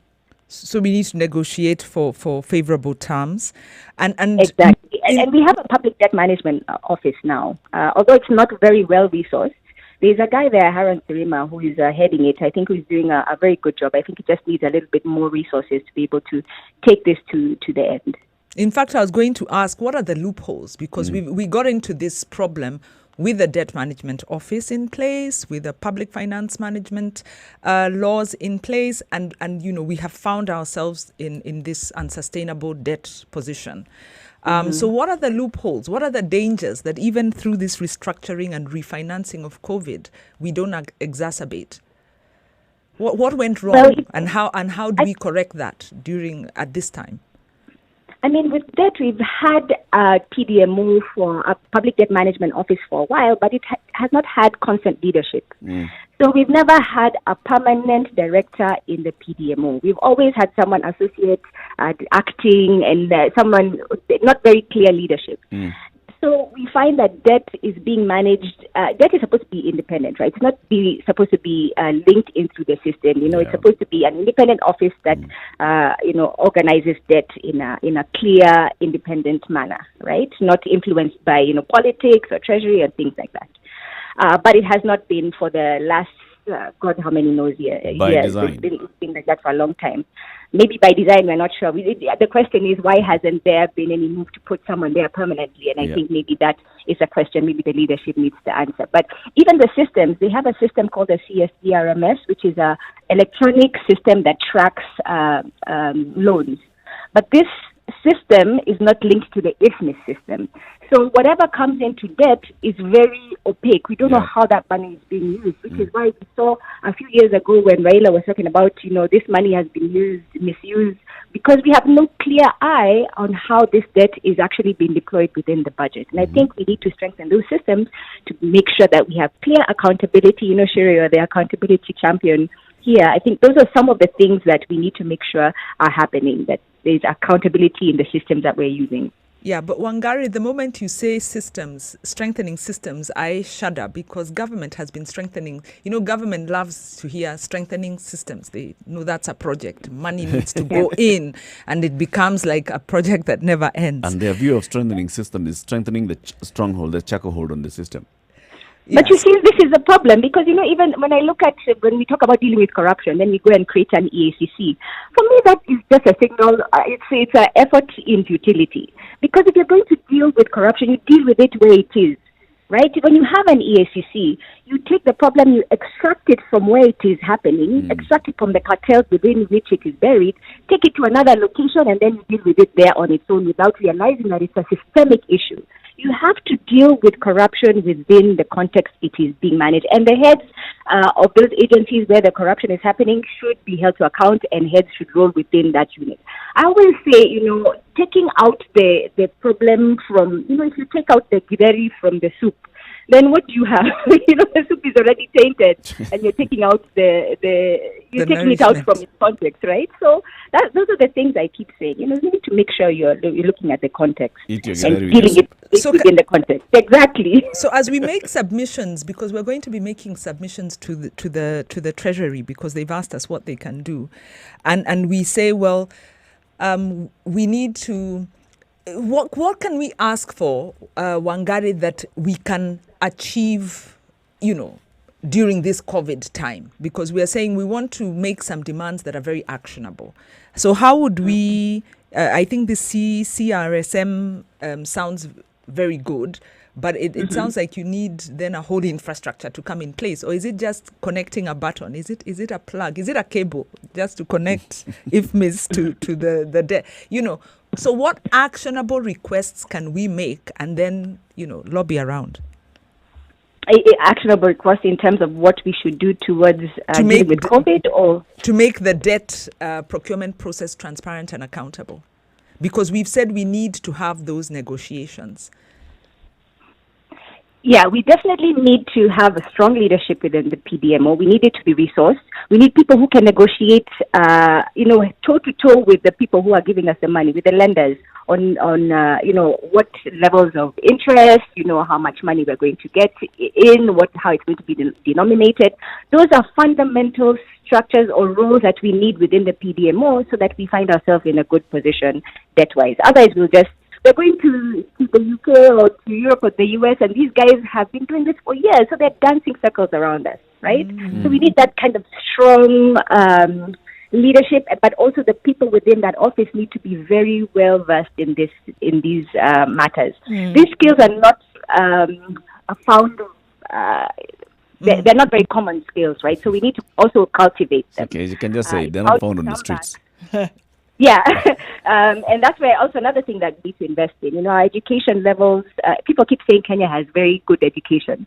But the problem is that we don't have these kind of high-level skills, or when they are there, they're exported to other countries. So you find in the US, we have very strong people who are working on Wall Street, but they're not working for us, right? So we need to make sure that we have a context where we bring back these people and they have a role to play within the economy to get us to a level of strength again. Talking about this PDMO, Wangari, and you're saying it should be independent. Is the independence anchored in law, or is the independence just, an ideal? No, it's anchored in law. So why is it not then being implemented? That is a very good question that I don't really have a good answer to, but I will go back to the comments that you guys were making. Is it something that we can now task Wajiro and tell her, please go to court? We don't need to go to court. There's a policy. The Treasury actually has been having consultations around this, and I think there is some political resistance towards an independent budget office, debt management office. The political economy is crazy in Kenya. It's like you said, cartels. It's the very top. But if it's the very Wangari, I keep telling Eric, it's the very top. And he doesn't want to hear. He believes it's the systems. There's systems and political leadership. You and I have worked extensively with government. Let me tell you, before I ever worked with government, I always had this kind of, a sense of like, government is not working, people are not competent. But when I went there, let me tell you, some of the smartest people I've ever met, people who just make you just close your mouth because, the minute you open your mouth, you're not talking any sense. So these guys are just running everything. These guys are smart. But then the few people who are, in cartels, these supposed cartels, because we don't really know. This boogeyman in the room called the cartels. We feel their impact, but we don't know. You don't actually see them at work. Exactly. Government, they're smart people, but there are also people who are very corrupt. There are some other people who are corrupt who just waylay the whole process. So if we get back, because we had that conversation and you're threatening to derail us, even though it's a very significant point, because corruption is what derails our best laid plans. Looking at borrowing, you're saying, yes, government needs to go for the debt relief. What's the role of Parliament? The Budget and Appropriations Committee gave Treasury 90 days to publish the debt register. That would have been, I think, in early February. So by now, actually, they should have published the debt register. So what's the role of Parliament in terms of oversighting these negotiations? Parliament is supposed to hold the people, if Treasury said that they're going to publish the debt register, then they should be following up to make sure that this is done. And if it's not done, there should be consequences. But as we've said before, we have all these frameworks and laws and plans in place. The question is implementation, right? We have, the best laws in this world, and you all know this, right? We have the best plans, but implementation is where everything fails us. If Parliament does not come strongly to implement the consequences of not fulfilling what has been, promised, then now who do we have to protect us? They are the major body there to protect us, right? So who else is there to protect us? Yeah. What are the standards for transparency in debt procurement that we can borrow from, Wangari? Like maybe comparative examples in terms of how can we ensure that the new borrowing does not go to fuel maybe old debt repayments instead of going into COVID, be misappropriated. Are there any good comparatives that we can draw from, or? I think the best way, because some of the money that's coming from the World Bank is coming for general budget support, right? So it really, the onus is on us. All citizen engagement really alludes to some of these things. If you're going to engage citizens, they need to be empowered with the knowledge on what to engage on, right? So if you're going to talk about the budget with citizens, then they should understand how a budget works, what budget resources were dedicated in the beginning, what the additional resources are, and then we can then go forward and say, okay, these financial reports are tallying with what we had in the budget, and this is where the money went. And then we look at the quality, and that's why we have a whole PFM structure, right? That's why we have everything from planning to budget to procurement to audit. And that is a system within which that accountability lies, and then the citizens should be engaged by understanding these different aspects. The challenge is budgeting and PFM systems are quite complicated, so we need the TISAs of this world to kind of bring this home to the 190 to make sure that they understand what is happening. How would that happen, Wangari? Let's look at the practicality of it. Looking at people around this country who need to understand essentially how money is going to be spent in this country, because we know that it is important to do. How would that happen? Because we talk how would we break down the information? Exactly, because like now, if you talk about public participation, in most cases, there's an email address, somebody sends an email, your views are heard. But in this case, breaking down the budgetary process for people to understand, number one. Number two, for them to understand then how money is spent, how it's used, how it's brought in, etc., etc. How would that happen? Civic education. Yeah, how? Yeah, civic education. Manju can tell you right there. She's the queen of all of this subject. But I think deflecting, and your flattery will get you nowhere. I think there's TISA. I think there's the International Budget Partnership. They do this work. You just go to the website and the information is there. The question is there appetite? In fact, right? And how many people are able? Hold on, how many people are able to do that? And that's why I'm saying practicality of it. Practically, but then IDP and TISA break it down to the 190 level. They give you charts, nice, beautiful charts that you can understand. They break down the language. The information is there. It's just the appetite that may not be there. Wangari, let's say on a practical level, it is happening in that, for instance, like you say, IBP is working presently with about 50 civil society organizations and has trained, now maybe even running into the hundreds of budget champions across the country IBP will then take the budget information, analyze it, and we'll do this analysis actually with some of these stakeholders in the room. Now some of them are on Zoom calls because obviously being in the room is not possible. So that analysis is taking place. What has not been happening is the monitoring of debt has not been actively taking place. And then the traceability of debt. The problem is debt is procured and then it disappears into the system, especially when it goes into general budget support. So traceability is a challenge, Wangari. Yeah. And I don't know what... The money is logged within the CSDRMS, the system that tracks the debt that comes into the country. but then we have no access to that system. It's an internal system used by an independent department that we do not have linkages to through IFMIS. Are you saying IFMIS then manages the budget process? So if CSDRMS is not seeing its information, the sources of the loans, the interest payments, how that money is being used, if it's not channeling that information into the IFMIS, then it is essentially an opaque system to us. We continue this conversation actually now that we've brought in now how public can participate in budget making, in debt management and all. Let's continue this conversation, but first let's take a look at traffic. At 24 minutes to 9 o'clock, this is a Situation Room. It's Kenya's biggest conversation. On the line with us this morning is Wangari Moikia. She's a public finance management specialist. Let's just say she's an economist. Good morning.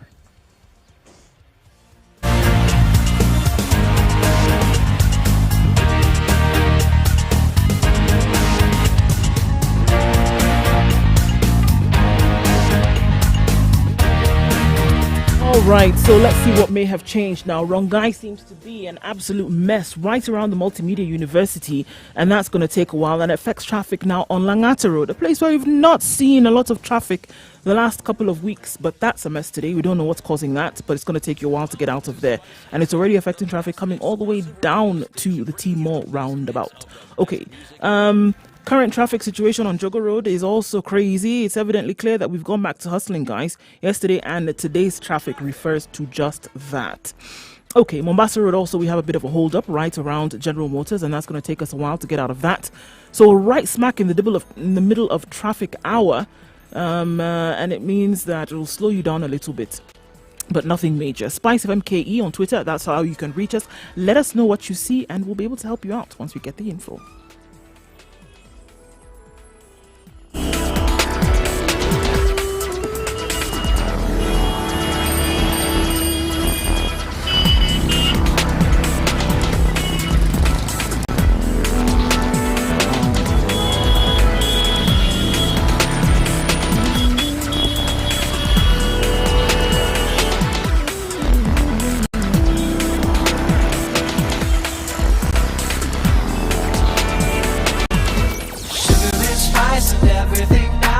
So let's bring in the public. We're now bringing the term CSDRSM, and then we're saying that the public Spice up your ought life to be able to participate in this, or to be able to understand. Ndu, you're asking, where is the appetite? How do you actually trigger the appetite from the public to participate in these conversations? I mean, first, I think even before you talk about does the public have an appetite, are they regarded in the first place? For me to even say, okay, I would like to know a little bit about this, the question has to be that, does my input or does my interest matter?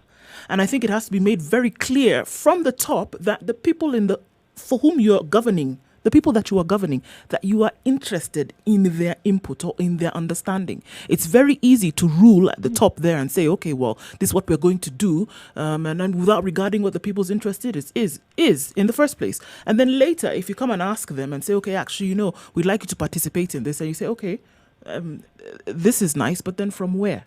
From where and how?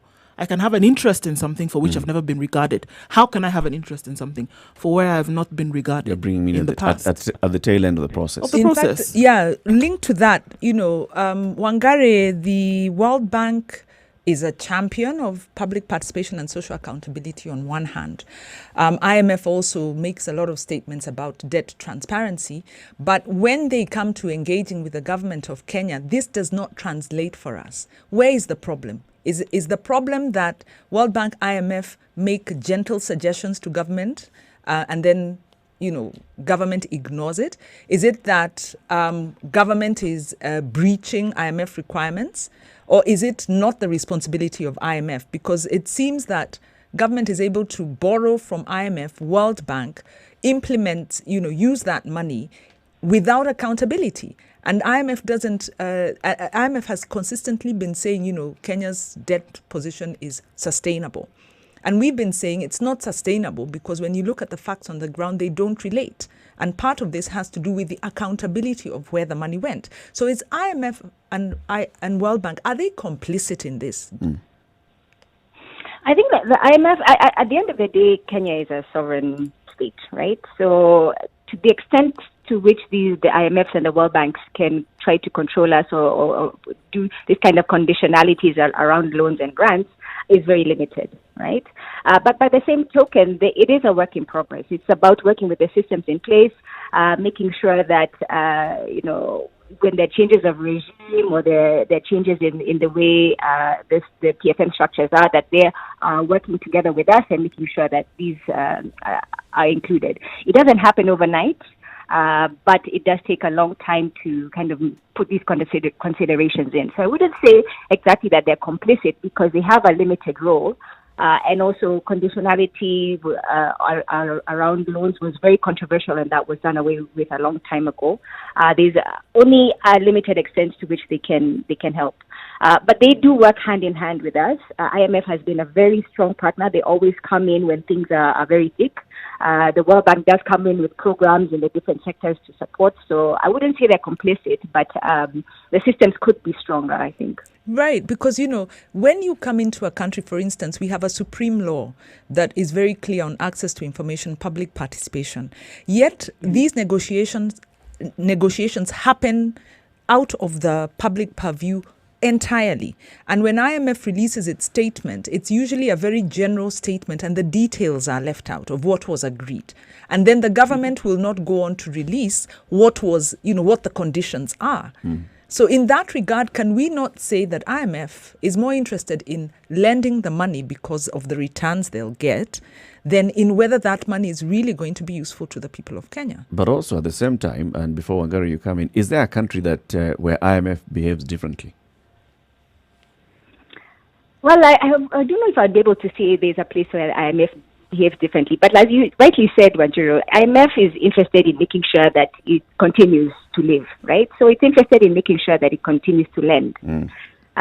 So to the extent that it is complicit or not in terms of, the release of that information, I think there are agreements between the country and the IMF on the degree of information sharing that, it is behind closed doors, and I think it is a disadvantage to us that we should be able to have access to that information so we understand just exactly what we're getting into. Right. So those are the things we need to push for. Again, also using the other best practice as well, and I think Wanjiru had also alluded to this earlier. Would you give an example of countries where there's a lot of openness in terms of budgeting and borrowing? In terms of the debt. In terms of budgeting and borrowing, I think you find that a lot in the developed countries.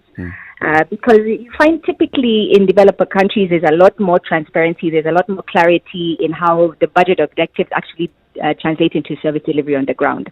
It's in countries that are low income, maybe have a lot of challenges in the systems that are being run, have a lot of corruption, that have a lot more challenges in saying, this is how the monies are being used, or this is the systems within which they're being used, because of obviously that would out a lot of people who have no incentive for this information to be shared.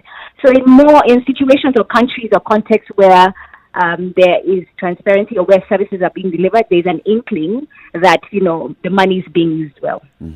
Yeah. Wangari, you mentioned earlier the domestic resource mobilization. With COVID, everything's collapsed. What are we talking about when we talk about domestic resource mobilization?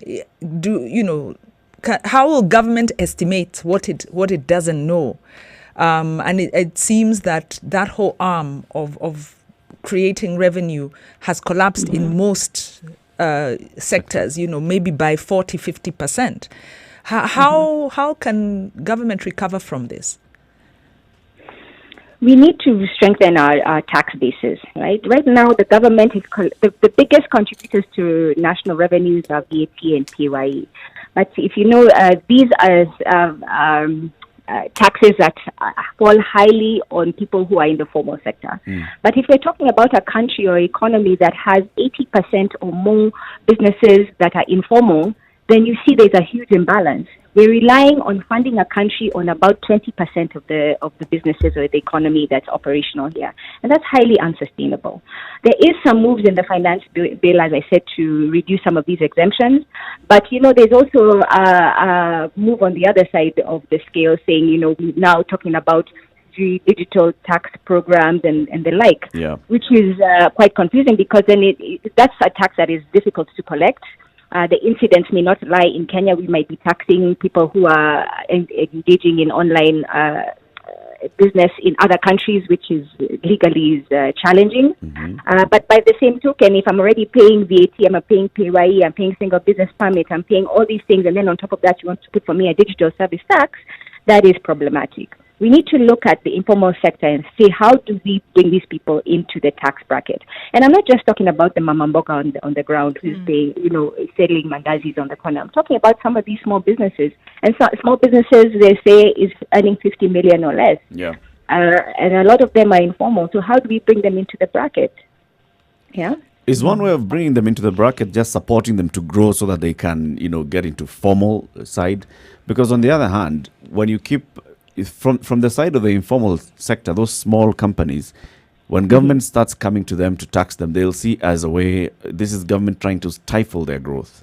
But you see, the challenge with informality is that if you keep hiding and evading the law, right? So you try to keep small.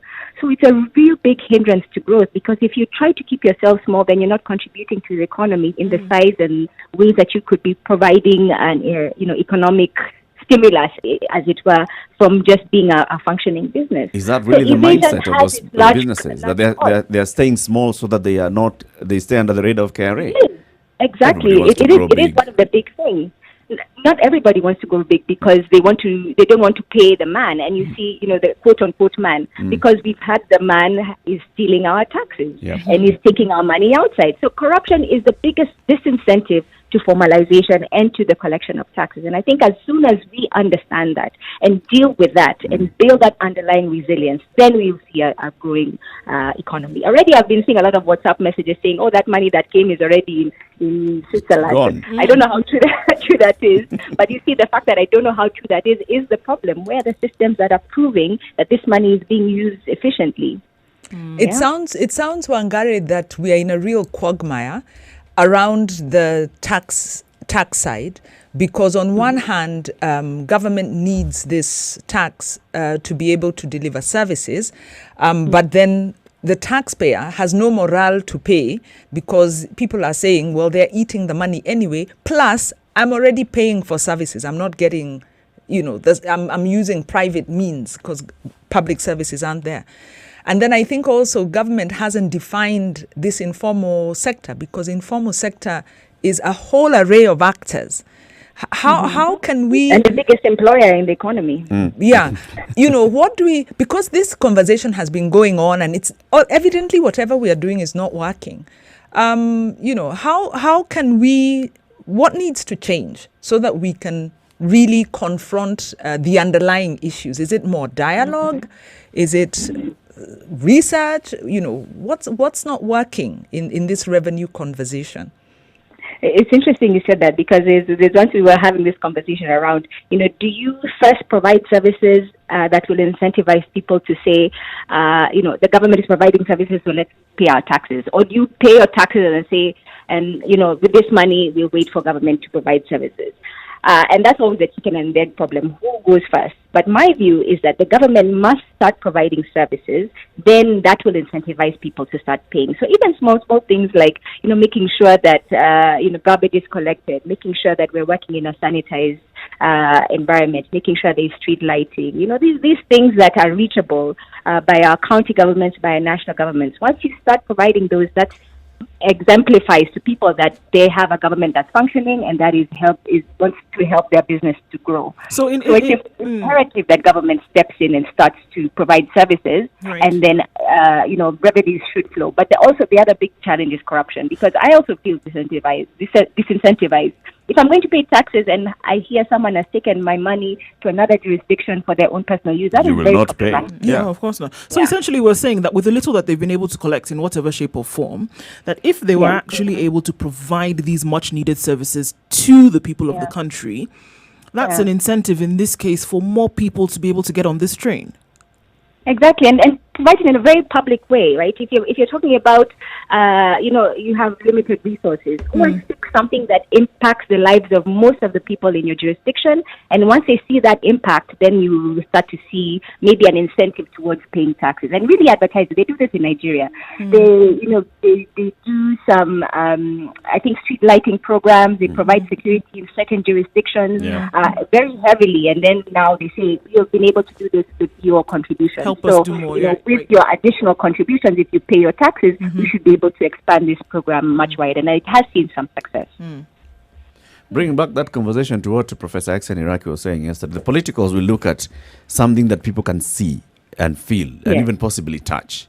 But then, now that focuses their attention all the way to bringing those tangible infrastructural projects, which, again, on the other hand, we are saying now, if you're focusing so much on, if it's healthcare, let's see a physical hospital. We keep talking about the Makueni hospital, but then we don't talk about what else has actually been invested in the Makueni healthcare system. Then there's that balance between the politician wondering, so if I come in and I sort out all these things, I have more community healthcare workers working on the ground, I empower them, but then people are not seeing a dispensary or a hospital where they can come to, then they'll not feel like I've worked. But you see, the jig will be up very soon. And this is exactly what happens when we had local authorities. We had these, the people coming on the ground and saying, we're going to build for you dispensaries, we're going to build for you schools. Yep. And they built them. But then they did not bring in the nurses, the teachers, the materials that are needed to actually run a hospital. So you have these big shells. I'm sure you've been to shells where you go and see these buildings that are just standing with nothing, and then they had written it funded by CPF. In fact, there's one that was on the news in Nakuru yesterday, last week. Yeah, it's a shell. So it doesn't even have a toilet. Yeah, so citizens are like, so you built this, we shared, we cut the ribbon, and it was fun. But then what has this brought us? There's nobody here. There are no services being delivered. So I think slowly by slowly, the population is becoming mature. And if you go to the counties, you'll find that they're starting to be very savvy about this. And like, if you're going to bring this, then what other resources are you dedicating to make sure that this service is being delivered? Because we don't want to see something being built and we don't see a doctor, or we see a doctor for 1 week and then he disappears because, it's a hardship area. There's structures that can be created to incentivize, for example, doctors to go to the deepest recesses of Kwale to provide healthcare. You provide for incentives for these kind of things to happen. In fact, I really like the direction this is going. A subject close to my heart is these funds, the CDF, Women's Fund. They are now talking about giving Senate their oversight fund, which is slightly different, but still funds. We also have enterprise funds. Wangari, in your view, what's the role of these funds at this time when we are saying government needs all its resources trained on COVID, and then we have funds that are scattered across various administrative structures doing various things? Is this good use of our money, and how can we harness this to respond to COVID?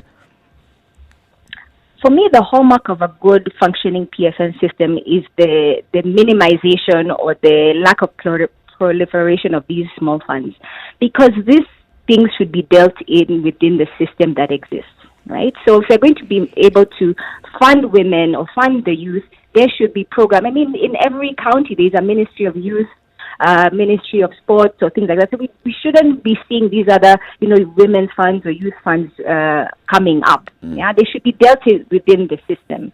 But we see these happening because of fundamental government failures, where the youth and women are actually not being reached by the programs that are in place. So instead of fixing the underlying problem of the government, people create separate funds, and that these become now the bastions or the pillars of change within, or the areas of focus for different communities, rather than actually relying on the government of the day. So while they're good, they do provide some function. They should be temporary. It should be a temporary fix. It should not be a permanent one, because that takes away the responsibility of the government itself to provide these funds and programs. Nice.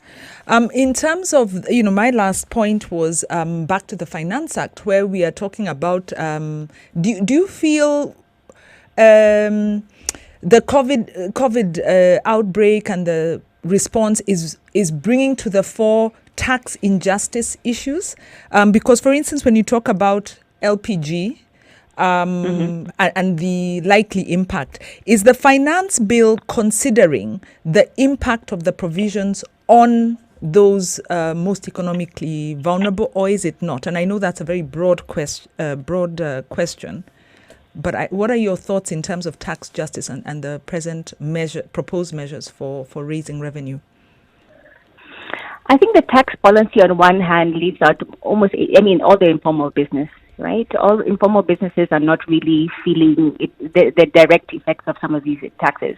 There are some tax bands, for example, that are not pro-poor, except looking at the income tax. The high threshold for paying 30% is about if you earn 57K per month, then you are subject to 30% income tax.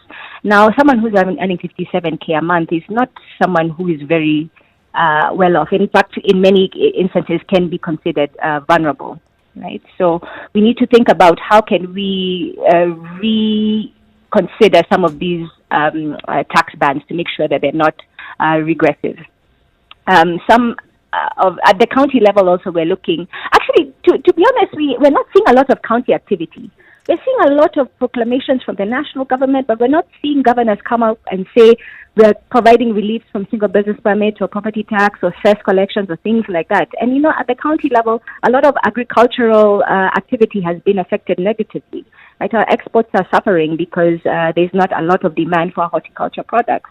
So what are the county governments also doing to revise their policies, their tax policies on the ground? And I think that will have a much larger effect on people. People who are accessing markets, people who have no access to markets because of social distancing, people who are growing a lot of produce who are not able to sell them. They still have to pay cess if they're passing the cess points. So what relief is the county government providing? And I think if we look at it on the whole, the tax policies are not really pro-poor in the sense that the incidence, especially at the county level, still remains. Wangari, thank you very much for speaking to us today. Thank you. Look forward to talking to you again next week.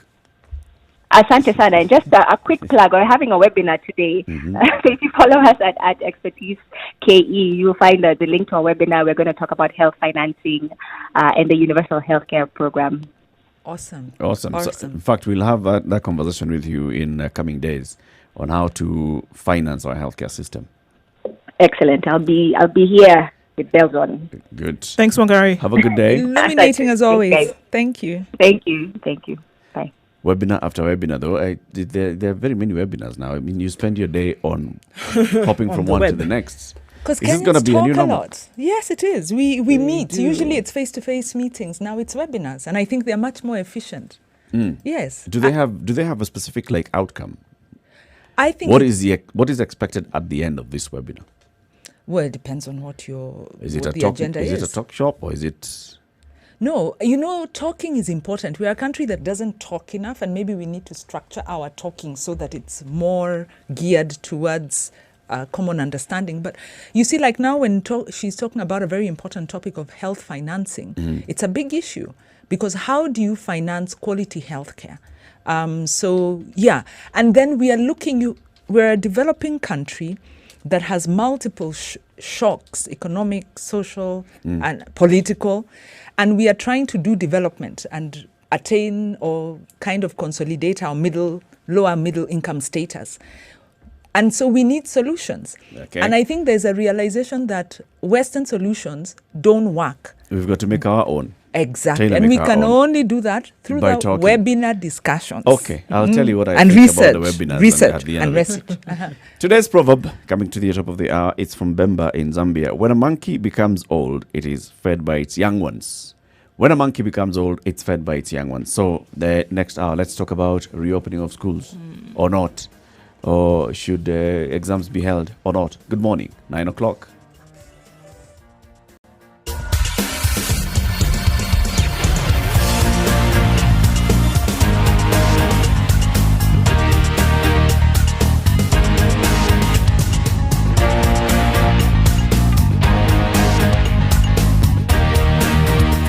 Let's look at Mombasa Road. An accident has occurred literally 3 minutes ago, and it's causing some traffic. Thank goodness, no fatalities. A few injuries here and there, but that is affecting traffic. Interestingly, now in and outbound on Mombasa Road. That'll take you some time to get out of this, but it shouldn't be too long because they're trying to get that sorted out. The Rongai mess is still a mess at the Multimedia University. Wonder what's going on there, but that is affecting traffic then on the further going up that in that area and then coming out onto Langata Road up until around Bomas and then even further down. Okay, apart from that, it's not looking too bad in other parts. A little bit of an issue on Thika Road, but that was sorted out. Traffic situation on Jogo Road is not too bad as you get into the CBD. Spice of MKE, we'll hear from you in about half an hour or so to see what it looks like, but for now, it's A-okay.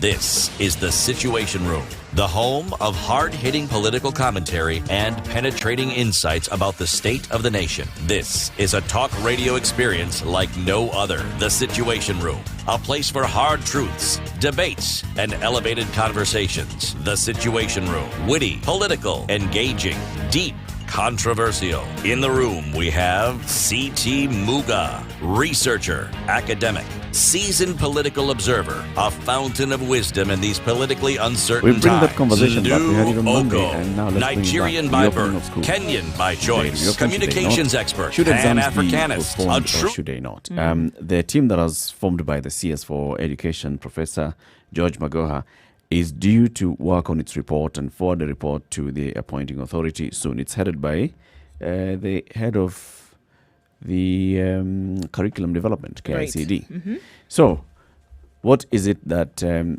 stakeholders are saying? We have seen a report, reports of a report by these three organizations, yes. The Kenya National Union of Teachers, the Kenya Human Rights Commission, and the University's Academic Staff Union. And basically they are saying we don't have to have exams this year. First of all, the first thing is because the focus is so much on exam, it's not possible to hold an exam this year. One, people only learned they did not even complete one term of the final year. They have been home for so long, even it comes to practicals, the time for doing practicals has already lapsed. The other thing is when you talk about now doing exams, they need to go back to school. And if you're talking about going back to school, then you're also talking about them going back to school in the next 2 months. Not feasible, according to the three organizations. So let's push these exams to the early next year. Makes sense? Yeah, it does. There's also been talk of, therefore, you to understand that it's all quite exam-based, is that, there has been the suggestion that candidates should be the ones who should be allowed to go back to school, if that would be. So candidates in Standard 8 and then those in Form 4 to then go back to school, and even that with some measures put in place. But the overall sentiment seems to be that we are not ready. Even opening up the economy is going to come in phases. Even that and how it's going to happen is not clear. Nothing has been said, directly in terms of this, what is going to happen. But I go back to the point that when all of this happened, on the 13th of March when we found our first case, the 15th of March, the very first sector to have been affected was children, schools, and then, young adults in university, tertiary. Everybody was told to go home. That was the first clear indication that this was. And there's a reason for that, because this is the largest collective group of people who would be able to spread this virus or would be affected by this virus in great numbers. Schools, primary, secondary, colleges, university. And we have a crisscross of the country.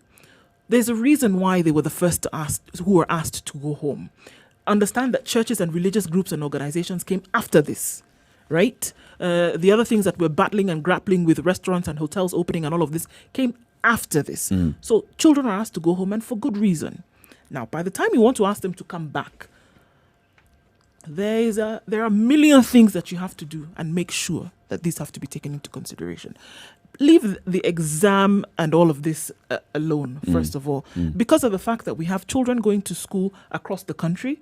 We have children going to school who are using transport every day, who live in different places, come to school in one area, live across town, having to walk to school. So many dynamics to be taken into consideration.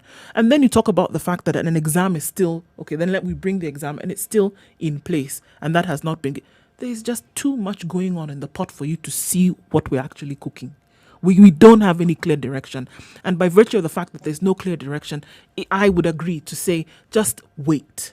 This is not the time. It is not the time. It's not the time. We shouldn't even be having this conversation to the levels whereby we are having it. There's so many things that we know. It is clear that the online digital aspect of learning has not worked.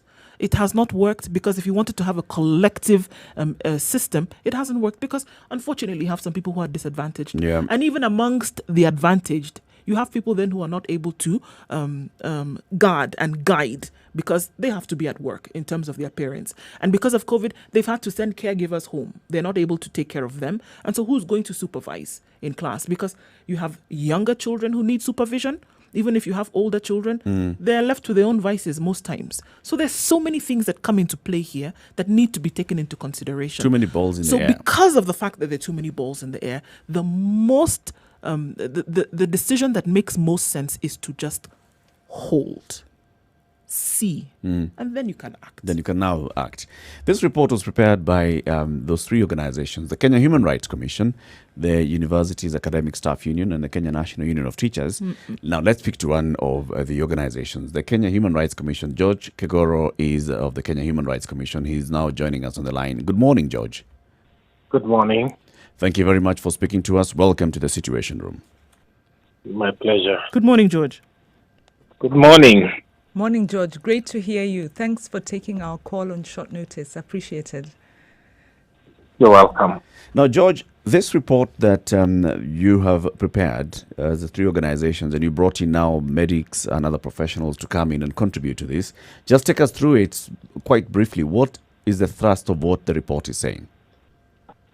The thrust of the report is that if the decision to whether or not to open schools, when to do so, should be managed in a consultative manner. It shouldn't be a top-down order from the government to the schools to say now it is okay to open. So the question of processing at the whether and when and how to open schools will be consultative, involve all the stakeholders, including teachers, to take into account the interests of children, to take into account the concerns of families, to take into account the data from science regarding infection and the risk of opening schools, and whether or not the risk of infection is going to be increased by the opening schools. But aren't you saying what's already been in place? That's why there was a committee set up so that it takes into account all those things that you're saying. Yes, that is a good thing to say, because there is a committee already. I mean, the ministry has set up a committee. It has set up a committee in a way that is, first of all, not consultative. It is not inclusive, because, for example, the two trade unions, WASU and KNUT, are not represented in the committee.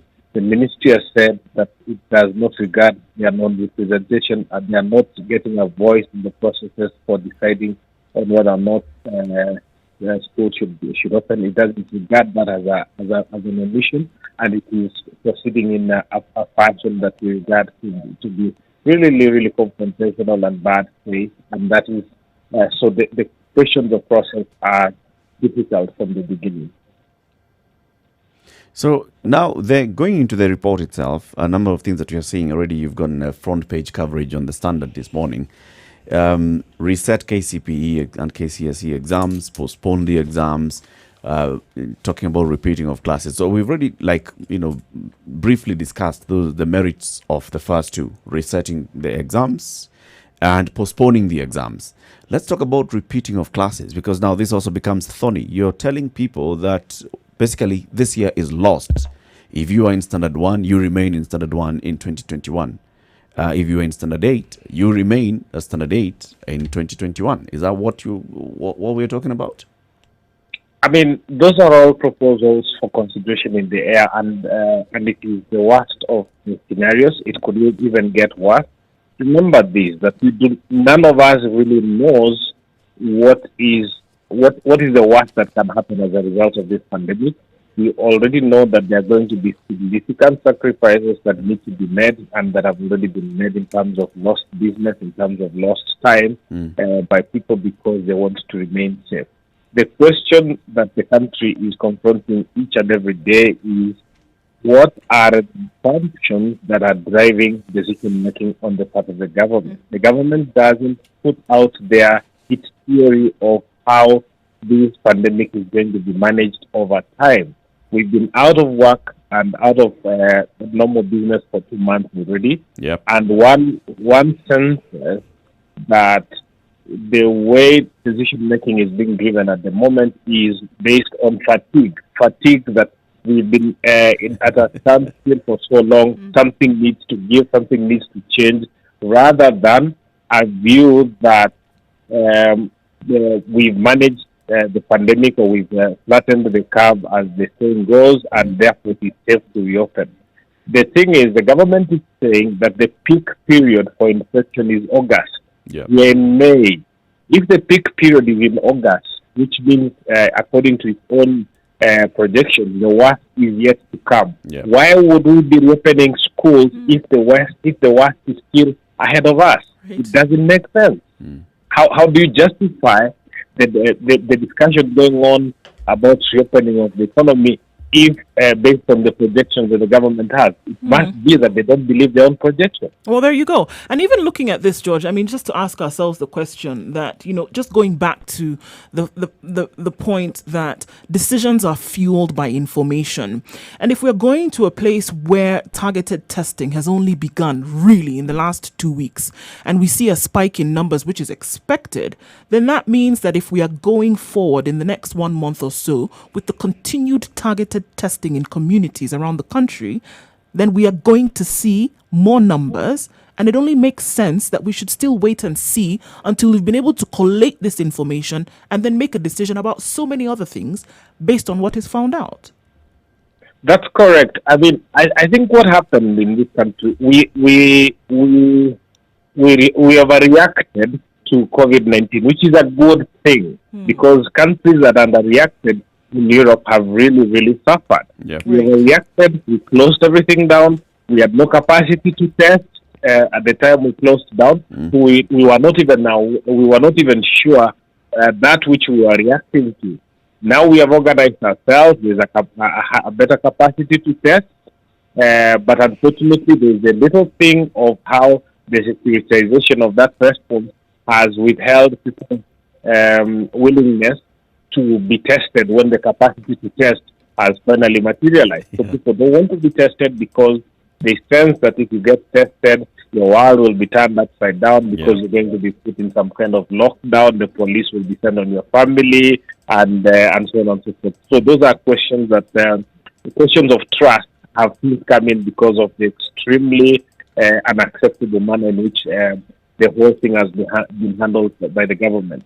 But now that testing is here, we have for the first time an opportunity to try and understand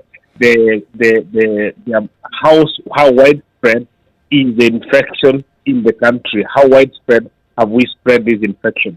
We can't make decisions, any further decisions, without an answer to that question. And we can't answer that question without testing. Right.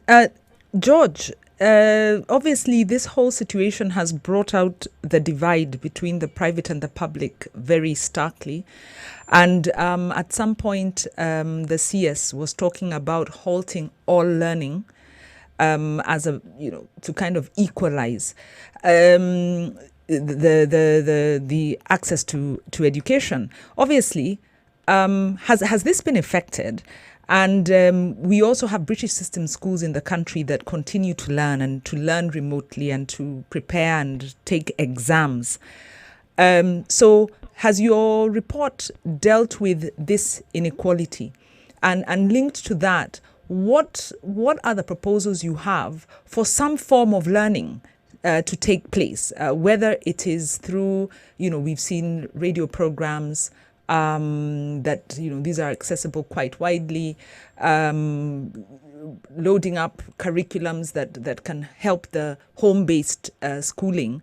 And then also keeping in mind if parents do go back to work, then children will be alone at home. What are the scenarios we are looking at? Are we looking at 6 months lost, or is there something we can do to mitigate? Thank you for that. KNUT and WASU, particularly KNUT, have got an extremely effective way of trying to find out what is happening on the ground because they've got a very big network. They've got 110 offices or branches across the country, so they're able to gather information about what is going on the ground, and that is what has partly driven the process of the report. Based on their assessment of what is going on in the field, the report says that any form of this remote learning is very difficult to place reliability on. It has many problems because learning has to be interactive, and it is not possible based on the available method for interaction to be effective in the learning arrangement. Mm-hmm. Secondly, it is the accessibility technologies available is extremely small. The penetration of technology as would make that learning accessible to the widest sections of the population is very, very small. So that brings huge questions of inequality if you should even try to do that. You're not going to do that for a bigger population than the population that is represented in Nairobi. So the report's view, therefore, is that it is not a method that is available it is not an option for the country at this time. But then when you say it's not an option, there's also the other school of thought that, yes, children are at home. You are not continuing with the syllabus, but you want to have kids engaged in some form of learning. And when KICD rolls out the program that it has been rolling out on various platforms, because it's not just on KBC radio, it has all the other stations, including KTN Home, which is running some programs on air, then at least you're looking at this being available to a number of students, not for learning purposes, but just, not for advancing the curriculum, the syllabus, but just for keeping them engaged in terms of learning. I mean, the thing is, whether or not the government tells you to do so, even when learning was on, as families and as parents, people do things with and for their children. You take them to amusement parks, you do extra things that you think are beneficial for their development. Yeah. Those types of activities will continue and should continue, and because there's so much time during this during the lockdown, that also means that families will have to innovate, and also businesses obviously will offer products that help families to cope with what is going on.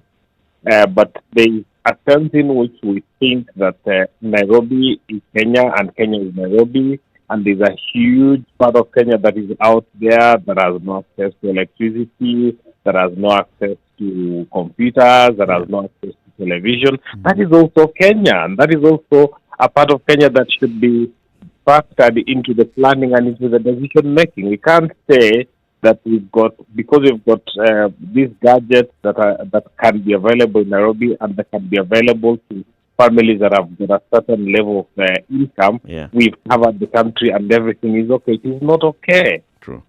George, I'm having it, and I'm finding it very difficult to accept that position, especially because there is this intention to move to competency-based education in the first place that's not exam-oriented. And it seems we are being forced to confront this in terms of what are the learning outcomes. Children need to be able to count. Children need to be able to read. Children need to be able to reason, need to be able to draw, whatever it is. And if we looked at what are the outcomes that we were focusing on at the various levels, are you saying that these teachers who are on payroll are not able to innovatively find a way to communicate with children that does not require them standing in front of the children? Especially because, for instance, reach of radio in particular is quite widespread. And I agree there'll be some outliers.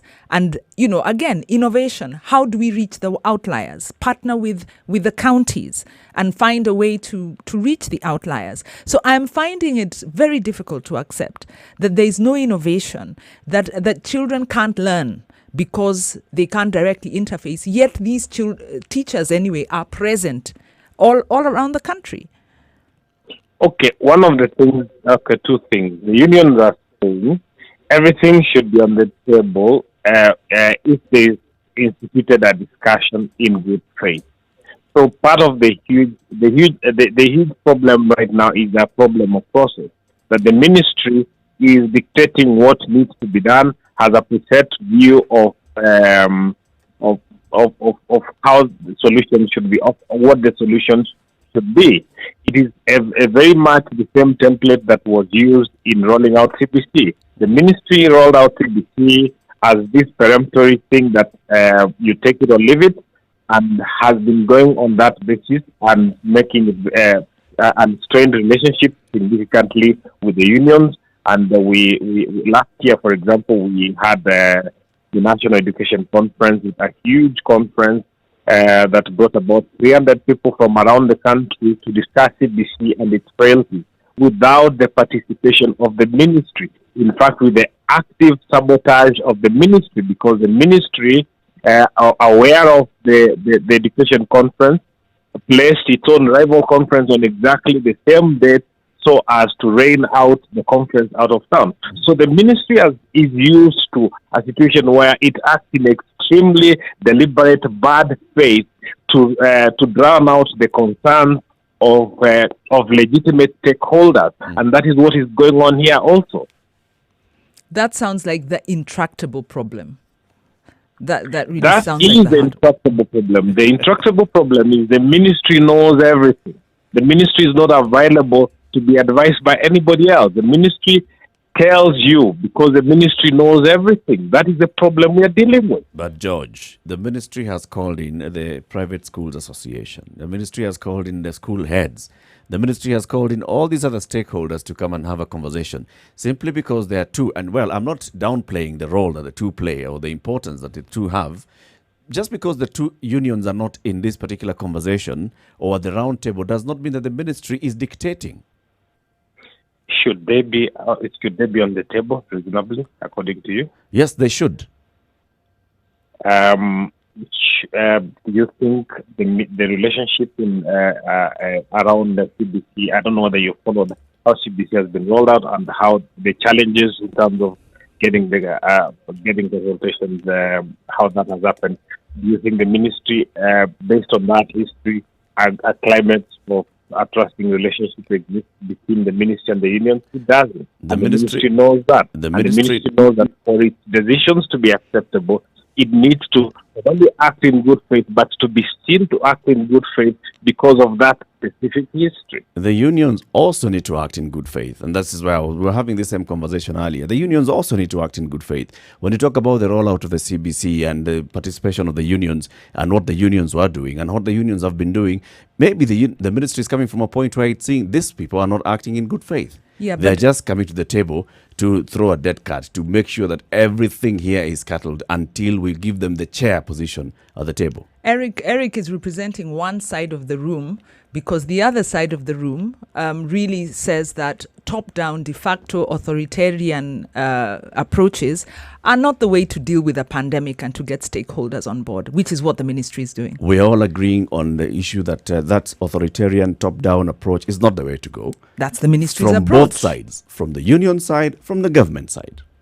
the holder of authority is the ministry.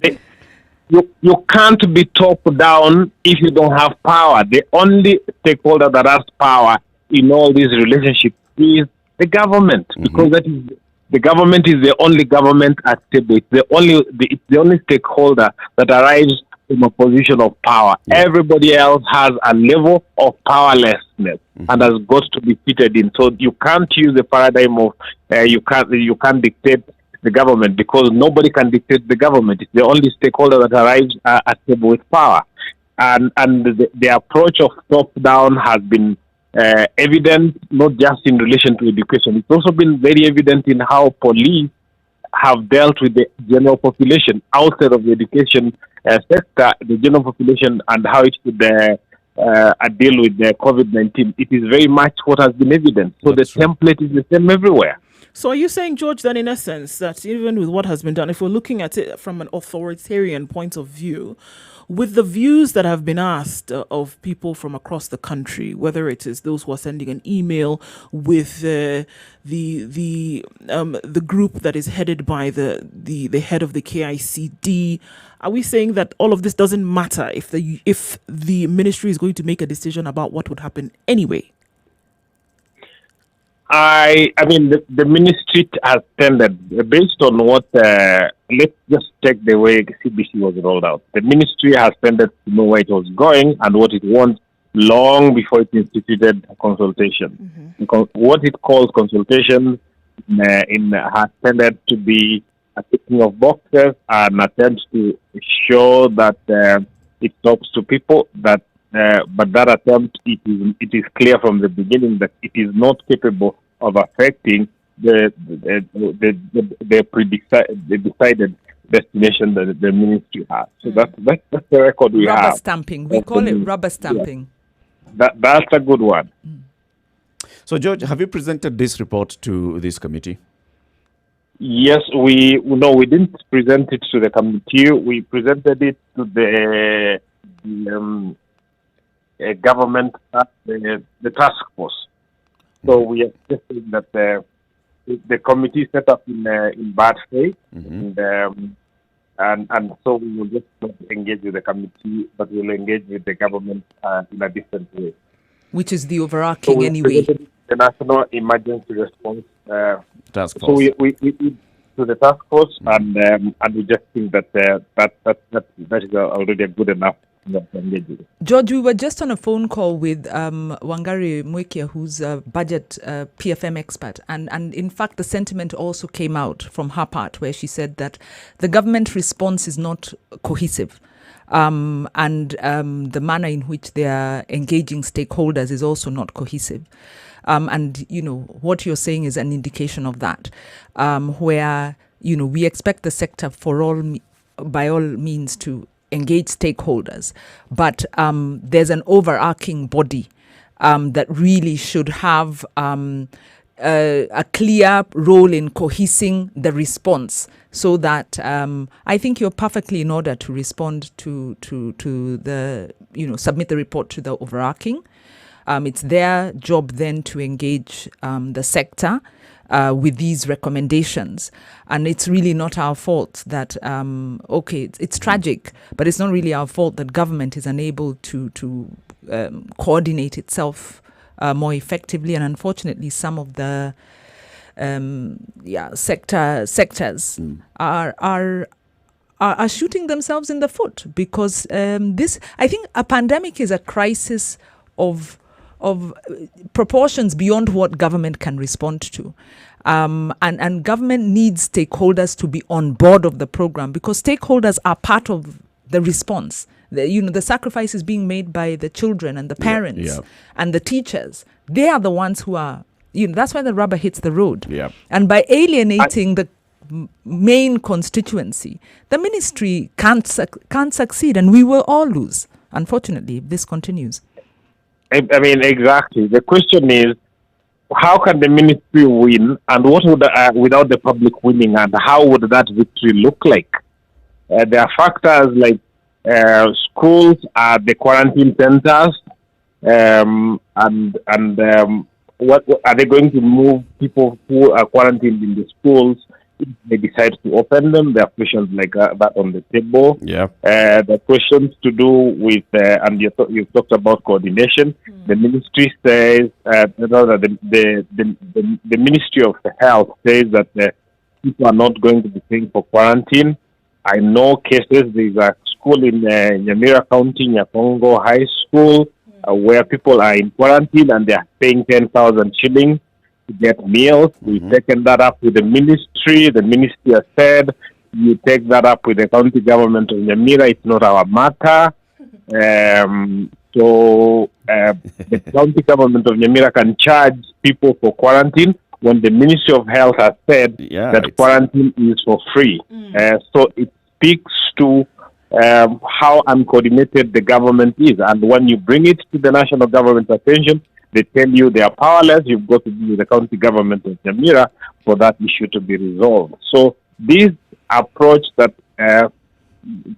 takes COVID-19 in pockets of responses across the country is hurtful to the enterprise.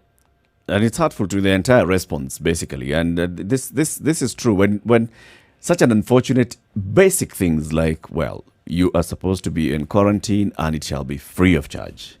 That free of charge should be communicated all the way down to the local level. Maybe the heads of these schools are wondering, so I am providing meals and I have not received any money from the county or from the national government. So basically, I need to be able to provide the meals. So it's basically accountability issue. Actually, what you're saying, George, is true. There is a lot of that, disorganization at that level of implementation and everything. And we've been raising that on this show from day one, from the point of saying you're taking people to quarantine, to isolation, to the messaging that you're giving to the public, to the response. Now we are talking about reopening the economy and how we understand it in terms of reopening. What is reopening? Is it a phased reopening? Is it a gradual reopening? Is it a standard reopening? How do you even close the economy in the first place?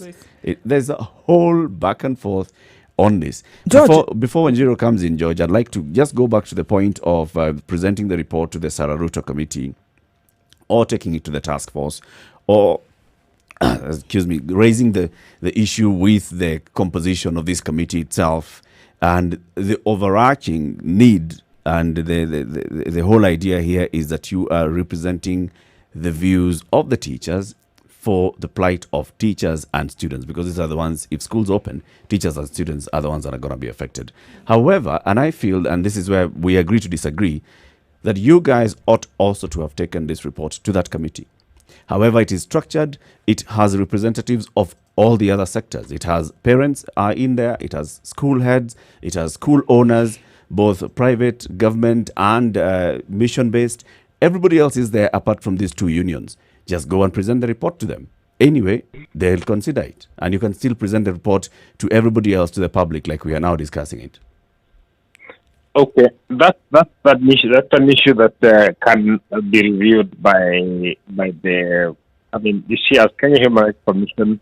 We are supporting the unions. They are the primary stakeholders in this relationship. We come in. We consider ourselves as a stakeholder but we are positioned slightly differently in terms of we are not an expert. A subject matter expert organization in that relationship. That's an issue that can obviously be considered or reconsidered in a review with the union. So I don't have a past rule about it myself. I think one last thing, George, because we ambushed you, it won't be fair to keep you for too long.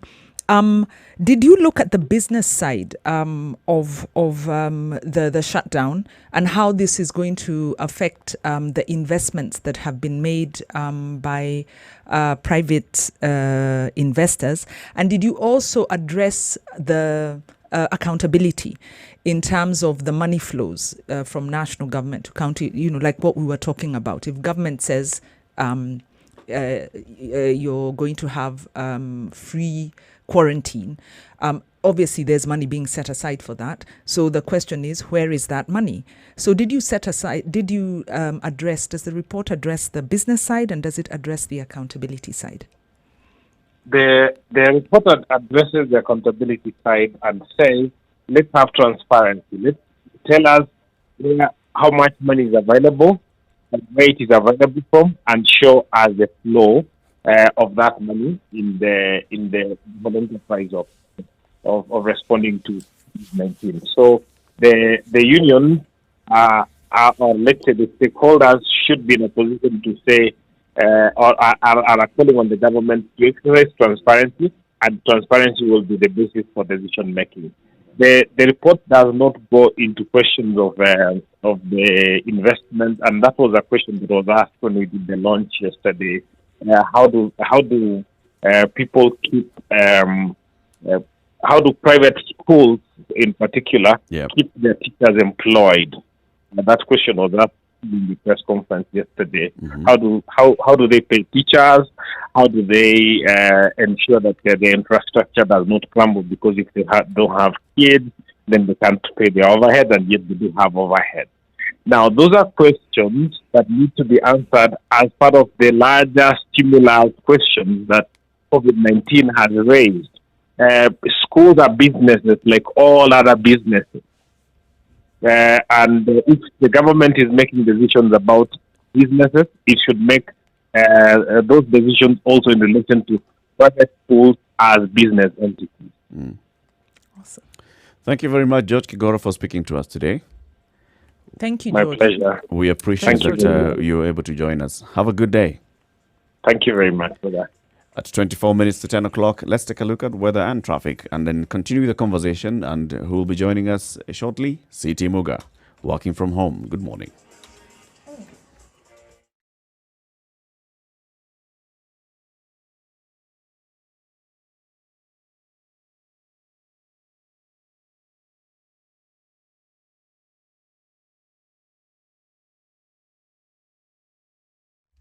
All right, in Nairobi this morning at 19 degrees, we will see showers in the afternoon with highs of 25. Nyeri is partly cloudy. It's going to be that way the whole day with highs of 23 and lows of 14. Nakuru is sunny this morning at 19 degrees. The promise of rain is still high. Highs of 25 and lows of 13. Eldoret at 18 degrees is partly cloudy. We'll see highs of 24 and lows of 13 with showers in the afternoon. It's sunny conditions all through in Kisumu until about early afternoon, where we will see highs of 29, checkered with some showers. In Kakamega at 22 degrees, it's sunny conditions this morning. It'll be a wet afternoon into a wet Friday with highs of 27 and lows of 16. Mombasa at 27 degrees is mostly cloudy. Rains expected in the afternoon with highs of 29 and lows of 25. Malindi will be showery this afternoon with highs of 29 and lows of 26. Currently at 28 degrees and mostly cloudy. Taking a look then into Kampala, where it's partly cloudy conditions at 23, highs of 27 and lows of 20 with showers in the afternoon. Dar es Salaam is partly cloudy at 28 degrees, highs of 31 and lows of 22. Johannesburg is warming up till now 4 degrees. It'll be a clear day with highs of 16 and lows of 2. And finally, for today in Lagos at 27 degrees, showers expected in the afternoon with highs of 31 and lows of 25.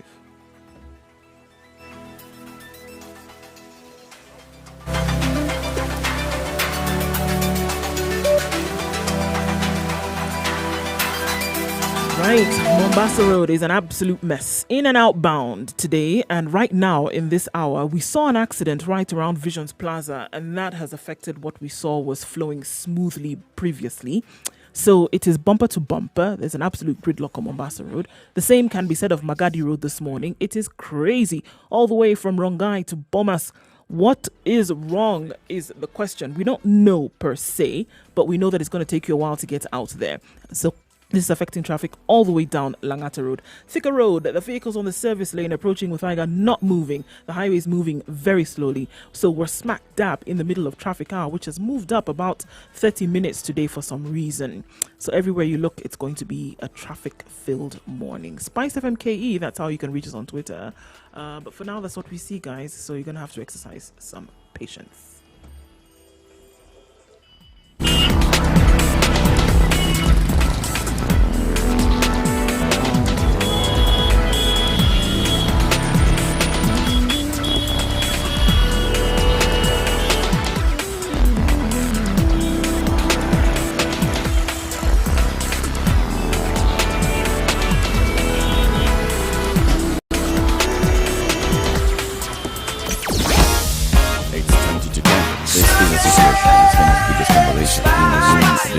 is Nduoko Wanjiro Gekonyo, Eric Latif.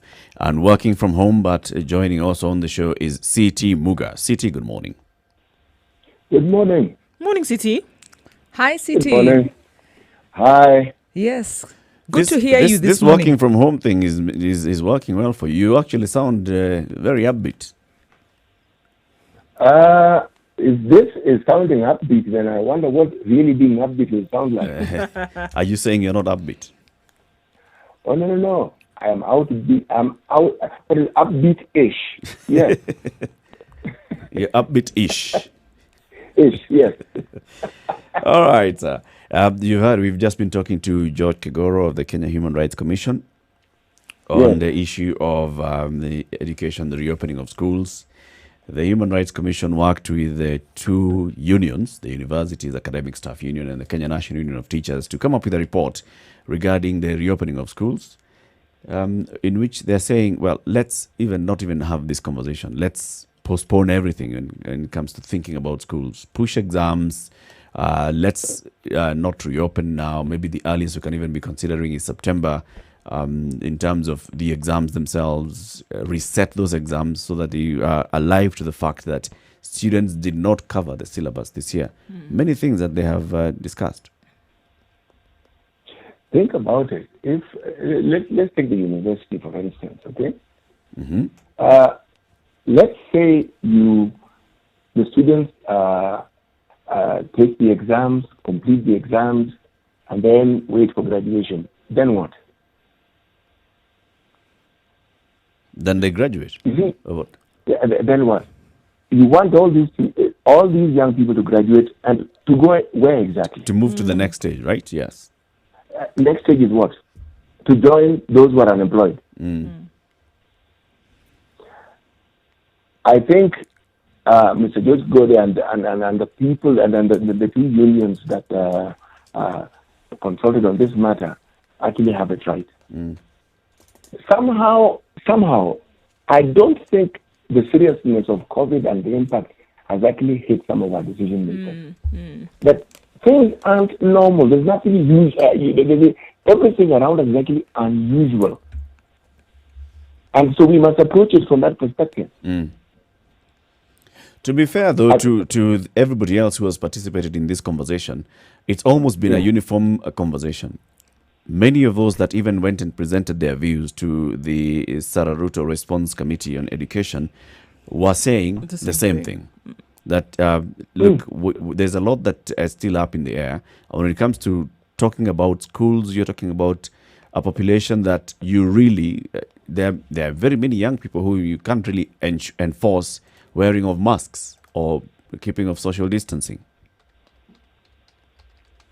Eric, it's true. All I was saying was, you see, if our decision makers understand the seriousness of what we're dealing with, then even the decision-making process and everything that has to do with it will be different. True. It will be very, very different. Even this issue of curfew. Why are we discussing curfew when we haven't even understood some of the variables that we've been dealing with, like how do we feed people? How do we ensure that there's security? How do you ensure that just the normalcy within the restrictions that we have are something that you can guarantee? How do you ensure that our industries actually sort of like gear up towards starting? What is the plan for making them start working in a manner that doesn't contravene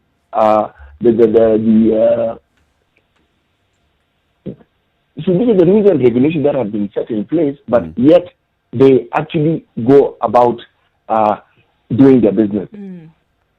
My mindset is that of a war. I keep referring, my reference point is a war. When you have a war, there's what you call the war effort, and everybody chimes in. Yeah. In fact, even people who are... Yes, go ahead, please. City, you've echoed what David D. shared on an excellent podcast 2 days ago, where he talked about responding. This is a war, and you need wartime economics, wartime management. And I think there's a presumption that we have that government knows, and possibly the disjointed messaging we are hearing and the inadequate messaging is because government really hasn't woken up to the scope of the scope and scale of the impacts of COVID. And maybe our first responsibility as we give our feedback and inputs to government is to tell them business unusual starts with you. They're telling us business unusual, wear masks, and we are saying, well, business unusual, can you guys please pull together and save the country? I'm in full agreement with David indeed. You see, ask yourself, I'm going to give live examples, okay? Mm-hmm. It's not that our current CS for finance is ignorant, doesn't know what he's doing. I think he is a good CS, but he's not a wartime CS. Mm-hmm. You need someone who has been in the trenches and has understood government. I'll give someone like Mudavadi, for instance. Mudavadi was Minister for Finance. Yeah. He has a track record. Yep. We know what he did. Yep. All right? Mm-hmm. Now, we know, for instance, someone like Dr. Matiang'i has had a track record of actually bring about changes that people can see. He may be criticized, but we can see. But he's the one in the driving chair of this effort, City. He's the one at the pinnacle. The overarching body is under his leadership. It has been for the longest time. But is that the best place to put him? Remember, he's a hands-on action guy. Please understand.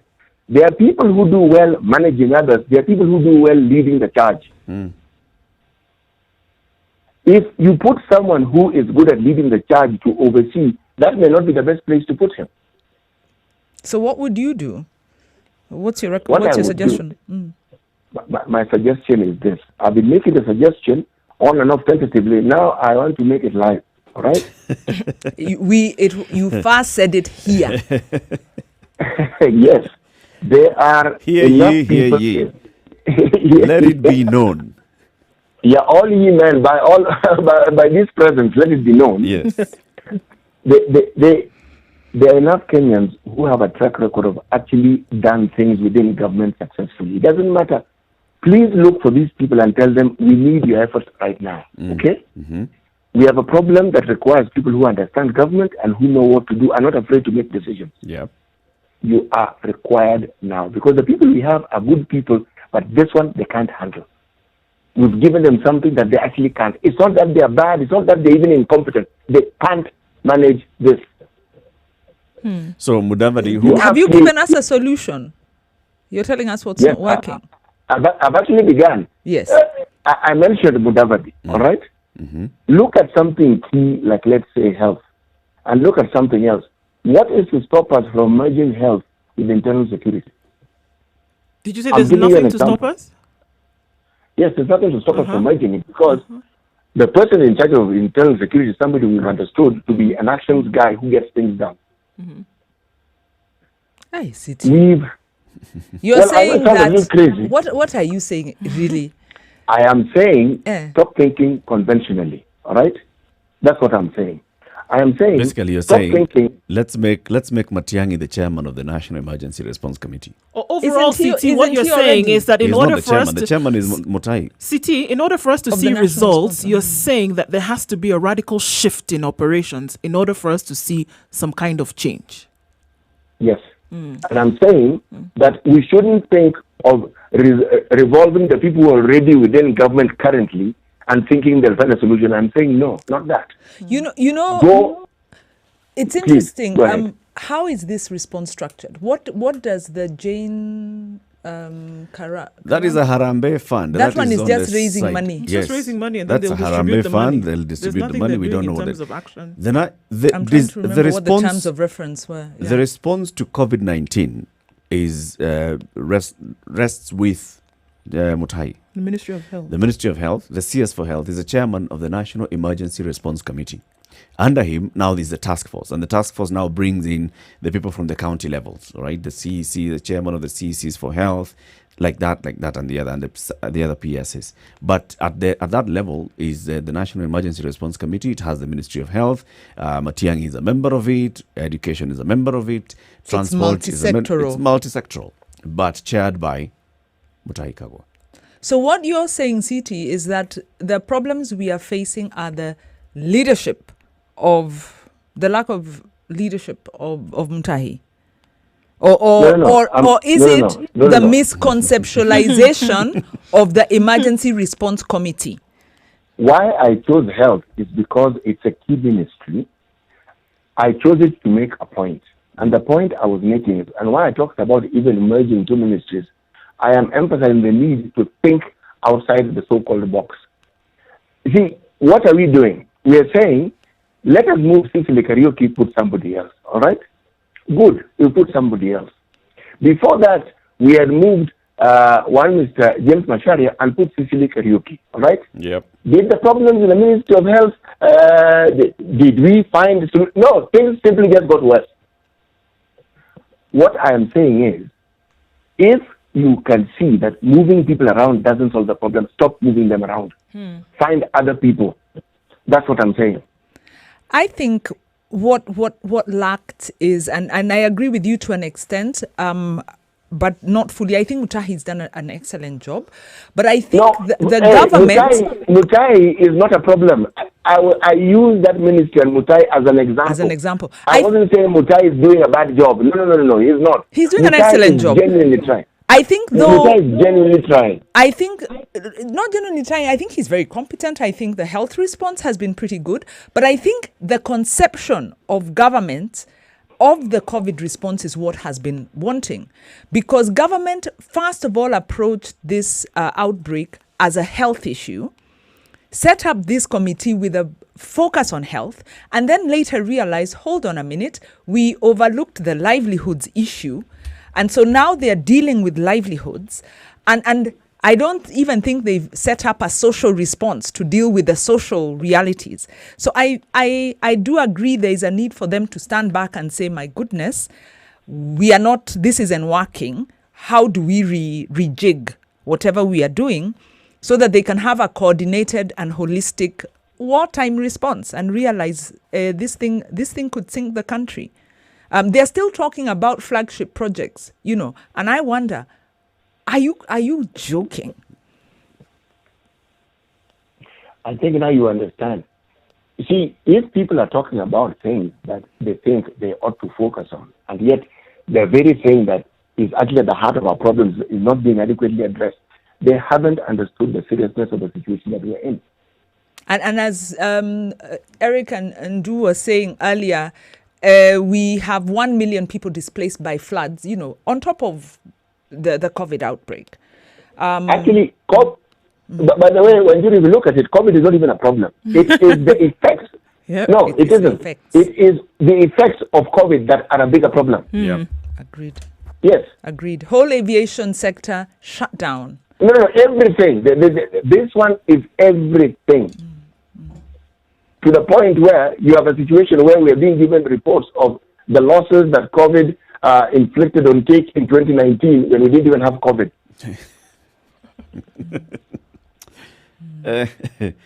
Okay, so we are where we are, all right? We are fighting COVID, all right? We are having a conversation, and I think George Kagoro just summed it up by saying, now we are dealing with, what did he call it? The fatigue. Because of these 60 or so days of we are at home, we're just discussing COVID. People are talking about the exhaustion of it. People are exhausted. They're thinking now, come on, let's address the exhaustion. What do we do? Let's reopen. Let's open up. Even because listening tired, to the president, he was saying, makes sense. hatuwezi endelea kuishi namna. I mean, we've got to get to a also point. fatigued. It's just, come so on. we're dealing with being tired as opposed to dealing with the real issues around opening. Yeah. We can continue living like this. Actually, we can continue living like this. You can. We can't or we can? We can. Cannot or can? Can. Can. I'm with you there. We can. I'm with you there. We can. This thing of we can't, that's a fallacy. We can. Look, let's start by asking, what really is the problem here? What are we asking here? What to do with the COVID is known, okay? Quarantine, we know. What do we do with the effects of COVID. That is the problem. We don't seem to have gotten our heads around this one. That is what we cannot deal with, City. If you're not getting that message, that's the message that the government is saying. Look, everything else, those other impacts requires that we come in and cushion. Now, we don't have sufficient measures to cushion. We are unable to get to a point where we're telling people, stay at home, and then we shall sort you out. It hasn't happened in 60 days, and it's not about to start happening today. I think whenever you embark on an endeavor, you never start with resources. You never say, I can't. You always define what needs to happen. And then you find the way to do it. If you start with, we don't have the resources or we can't, but you will never. So we must say, what do we need? 60 days have shown us what we need, Wajiro. No, and what now, I'm saying... to address those things, we're talking about giving the example of the aviation sector. The aviation sector has shut down. What does the aviation sector require? It requires support. All right?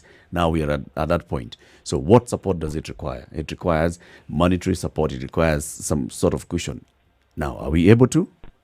If we needed like 500 billion, for instance, we have a 2-point-something trillion budget as it is. So we need to then, in fact, David D called it, it's expenditure switching. We just have to say, well, we'll stop doing that so that we can do this. Yep. Now, what government hasn't internalized is they have to give up something. And for me, I keep going for flagships. They've already agreed that trips, travel, sitting allowances, blah, blah, blah, they need to... It's going to be cut down. down. So it's... If no, any not cut of us, down, shut them down. Completely. Shut them down. If any of us was in a situation where we are in dire crisis and you have your... maybe half your salary, are you saying you won't know what to rationalize? Of course you rationalize. You must live. And that's the scenario we are in. And then you become innovative. So the problem, I think, is that government doesn't want to let go of its pet issues and has not confronted the issue and therefore can't lead us to confront what they haven't confronted themselves. And that's why we are speaking different languages. We'll be here for a while. The government actually does. The government actually doesn't know what to do, to be honest. Not yet, eh? No, been thrown into a situation where they've never had to work before, like this. Never had to work. That's it. We discussed this thing 7 months back, and we said this, that the government has been used to just talking to us and talking at us and throwing words at us. There's a problem, they just tell you things which they never do, they never fulfill. Now you have a situation where they actually have to do something. Yeah. The moment of reckoning. And yes, it has arrived full force and it's come with relatives. Which comes in. We cannot continue living like this, where you guys are expecting me to do something. Yes, to actually do something. Yeah, we can't. The talk has come to an end. The ball shifts back to you. You want to get out. It keeps shifting. Even on corruption, it shifted. Yes. It keeps shifting. And we have to say, you can't be taking my taxes. and then when things get thick, and then you want to help me and you're taking my money. Then you step down. Let me come and sit there. Let's reverse roles. Yeah. Let me be government. Yes. like George said, you can't talk about, dictatorial styles from the unions. The dictator is the person who holds the authority, and they are the ones who have to embrace and open up and speak, dialogue with people. All right, guys, we're coming to the end of the show. I'd like to give each of you 30 seconds to give your closing remarks, starting with you, C.T. Muga. This conversation that we have must continue. In fact, I feel like we're only touching the tip of it. We haven't actually gotten to it yet, but let the conversation continue. Thank you. No. Yeah, still a lot to be considered, and I think in the face of all of this, we need to be very careful. We can be having these conversations around COVID and such, but there's certain things that we need to make sure that we are still doing. So please keep safe. Number one. Number two, I think we all need to be conscious of ourselves, and yes, keep the conversation going. I want to quote George Odunga, Justice, from a 2018 High Court ruling when he fined Cabinet Secretary Matiang'i and Police IG. He said there is no immunity from impunity. A time has come when the courts must lift the veil against those who act with impunity in disobeying it. I say this to encourage ourselves that we must keep on the struggle. The time has come. The time has come. Thank you very much for tuning into the Situation Room today. Join us again tomorrow as we conclude. Today's proverb is from Zambia. When a monkey becomes old, it is fed by its young ones. It's 10 o'clock. Good morning. Have a good day. See you again tomorrow.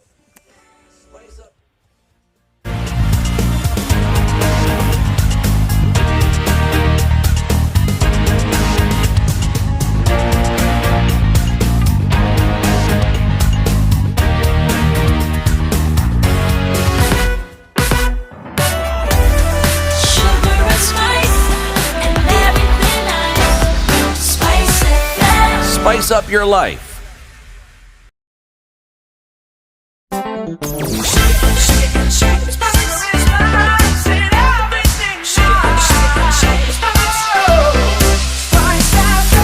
Spice up your life.